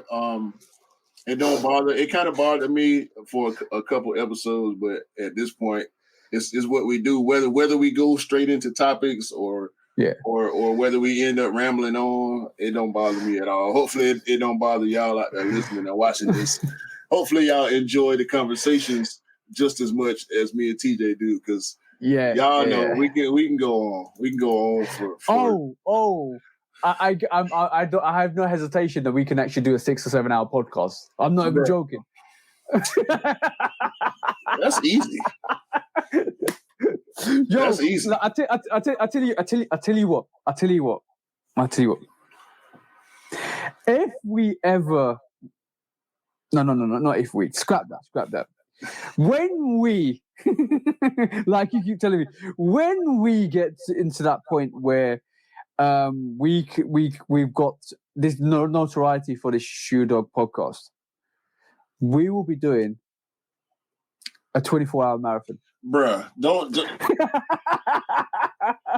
All right, we appreciate y'all joining this week. Episode 15. Where you guys can come through any time of the day. And this is when we can officially retire from our work, bro. Any time of the day to come and ask us the question, and literally, you can bring your court cases, you can bring your Mythbusters. We'll do the research. We'll be live on YouTube. We'll do that, bro. That's a guarantee. I drink too many beers. I drink too many beers and not enough coffee to do that. You, bruh, nah. I'm gonna have to Matumbo that one. No.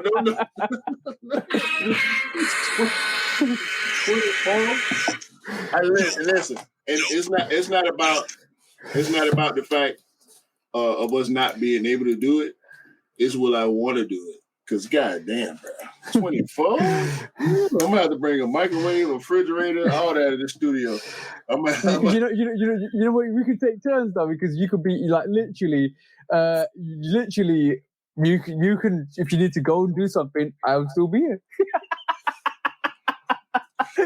If you go and do something, I can't guarantee I'm gonna still be here. That's the difference. But for sure, no. You know what? Sometimes you gotta set some targets, right? And like, if, you know what? When that does happen, and when we are able to step away from our livelihoods, our 9-to-5s and our jobs, regular jobs, and do this on a permanent basis, which I think will be amazing if we can get to that position. And I don't doubt we will be able to achieve that position one day with the focus and energy we have. Then I feel we need to give back, and that's just the way we give back. And then you got no problems. They've got no problems. Give back to who? Dracula? Zombies? Like who we giving back to? What one person is going to watch that whole? Yeah, bro. It'll take a person.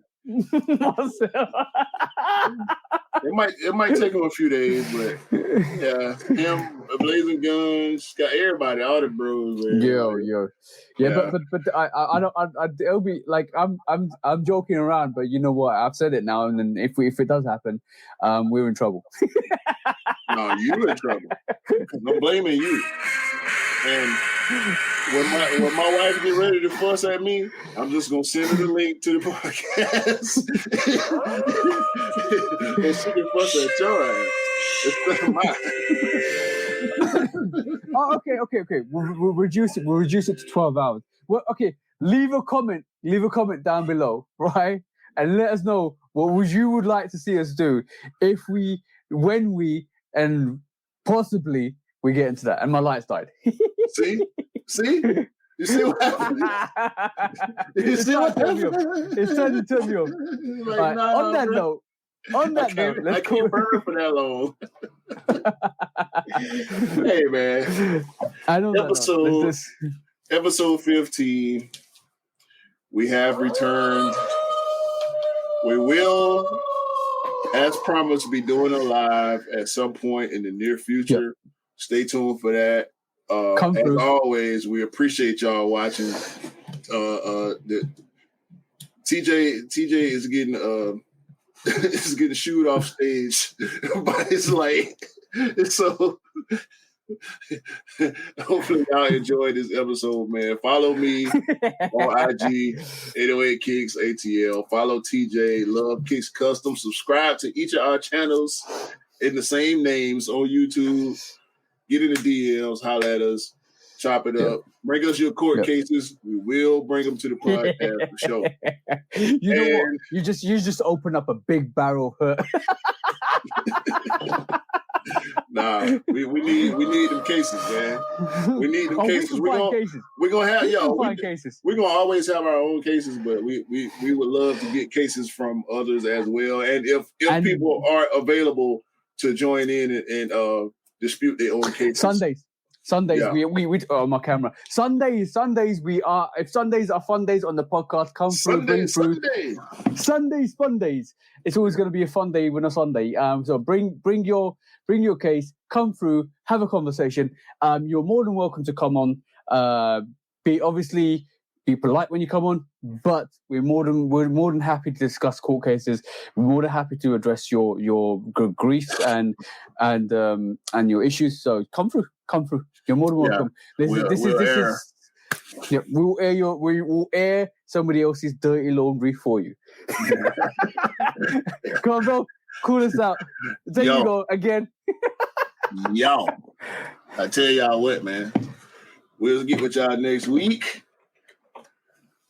Have a great day, a great month, a great year, and hopefully, all of us will be able to cop the We the Best Fives, because we all want the We the Best Fives. So for TJ, because we are the best. Still. Everybody out there, still, all of you are awesome. All of you awesome. All you amazing. All you amazing, wonderful people. Peace out. Peace out, guys. Peace out. Peace.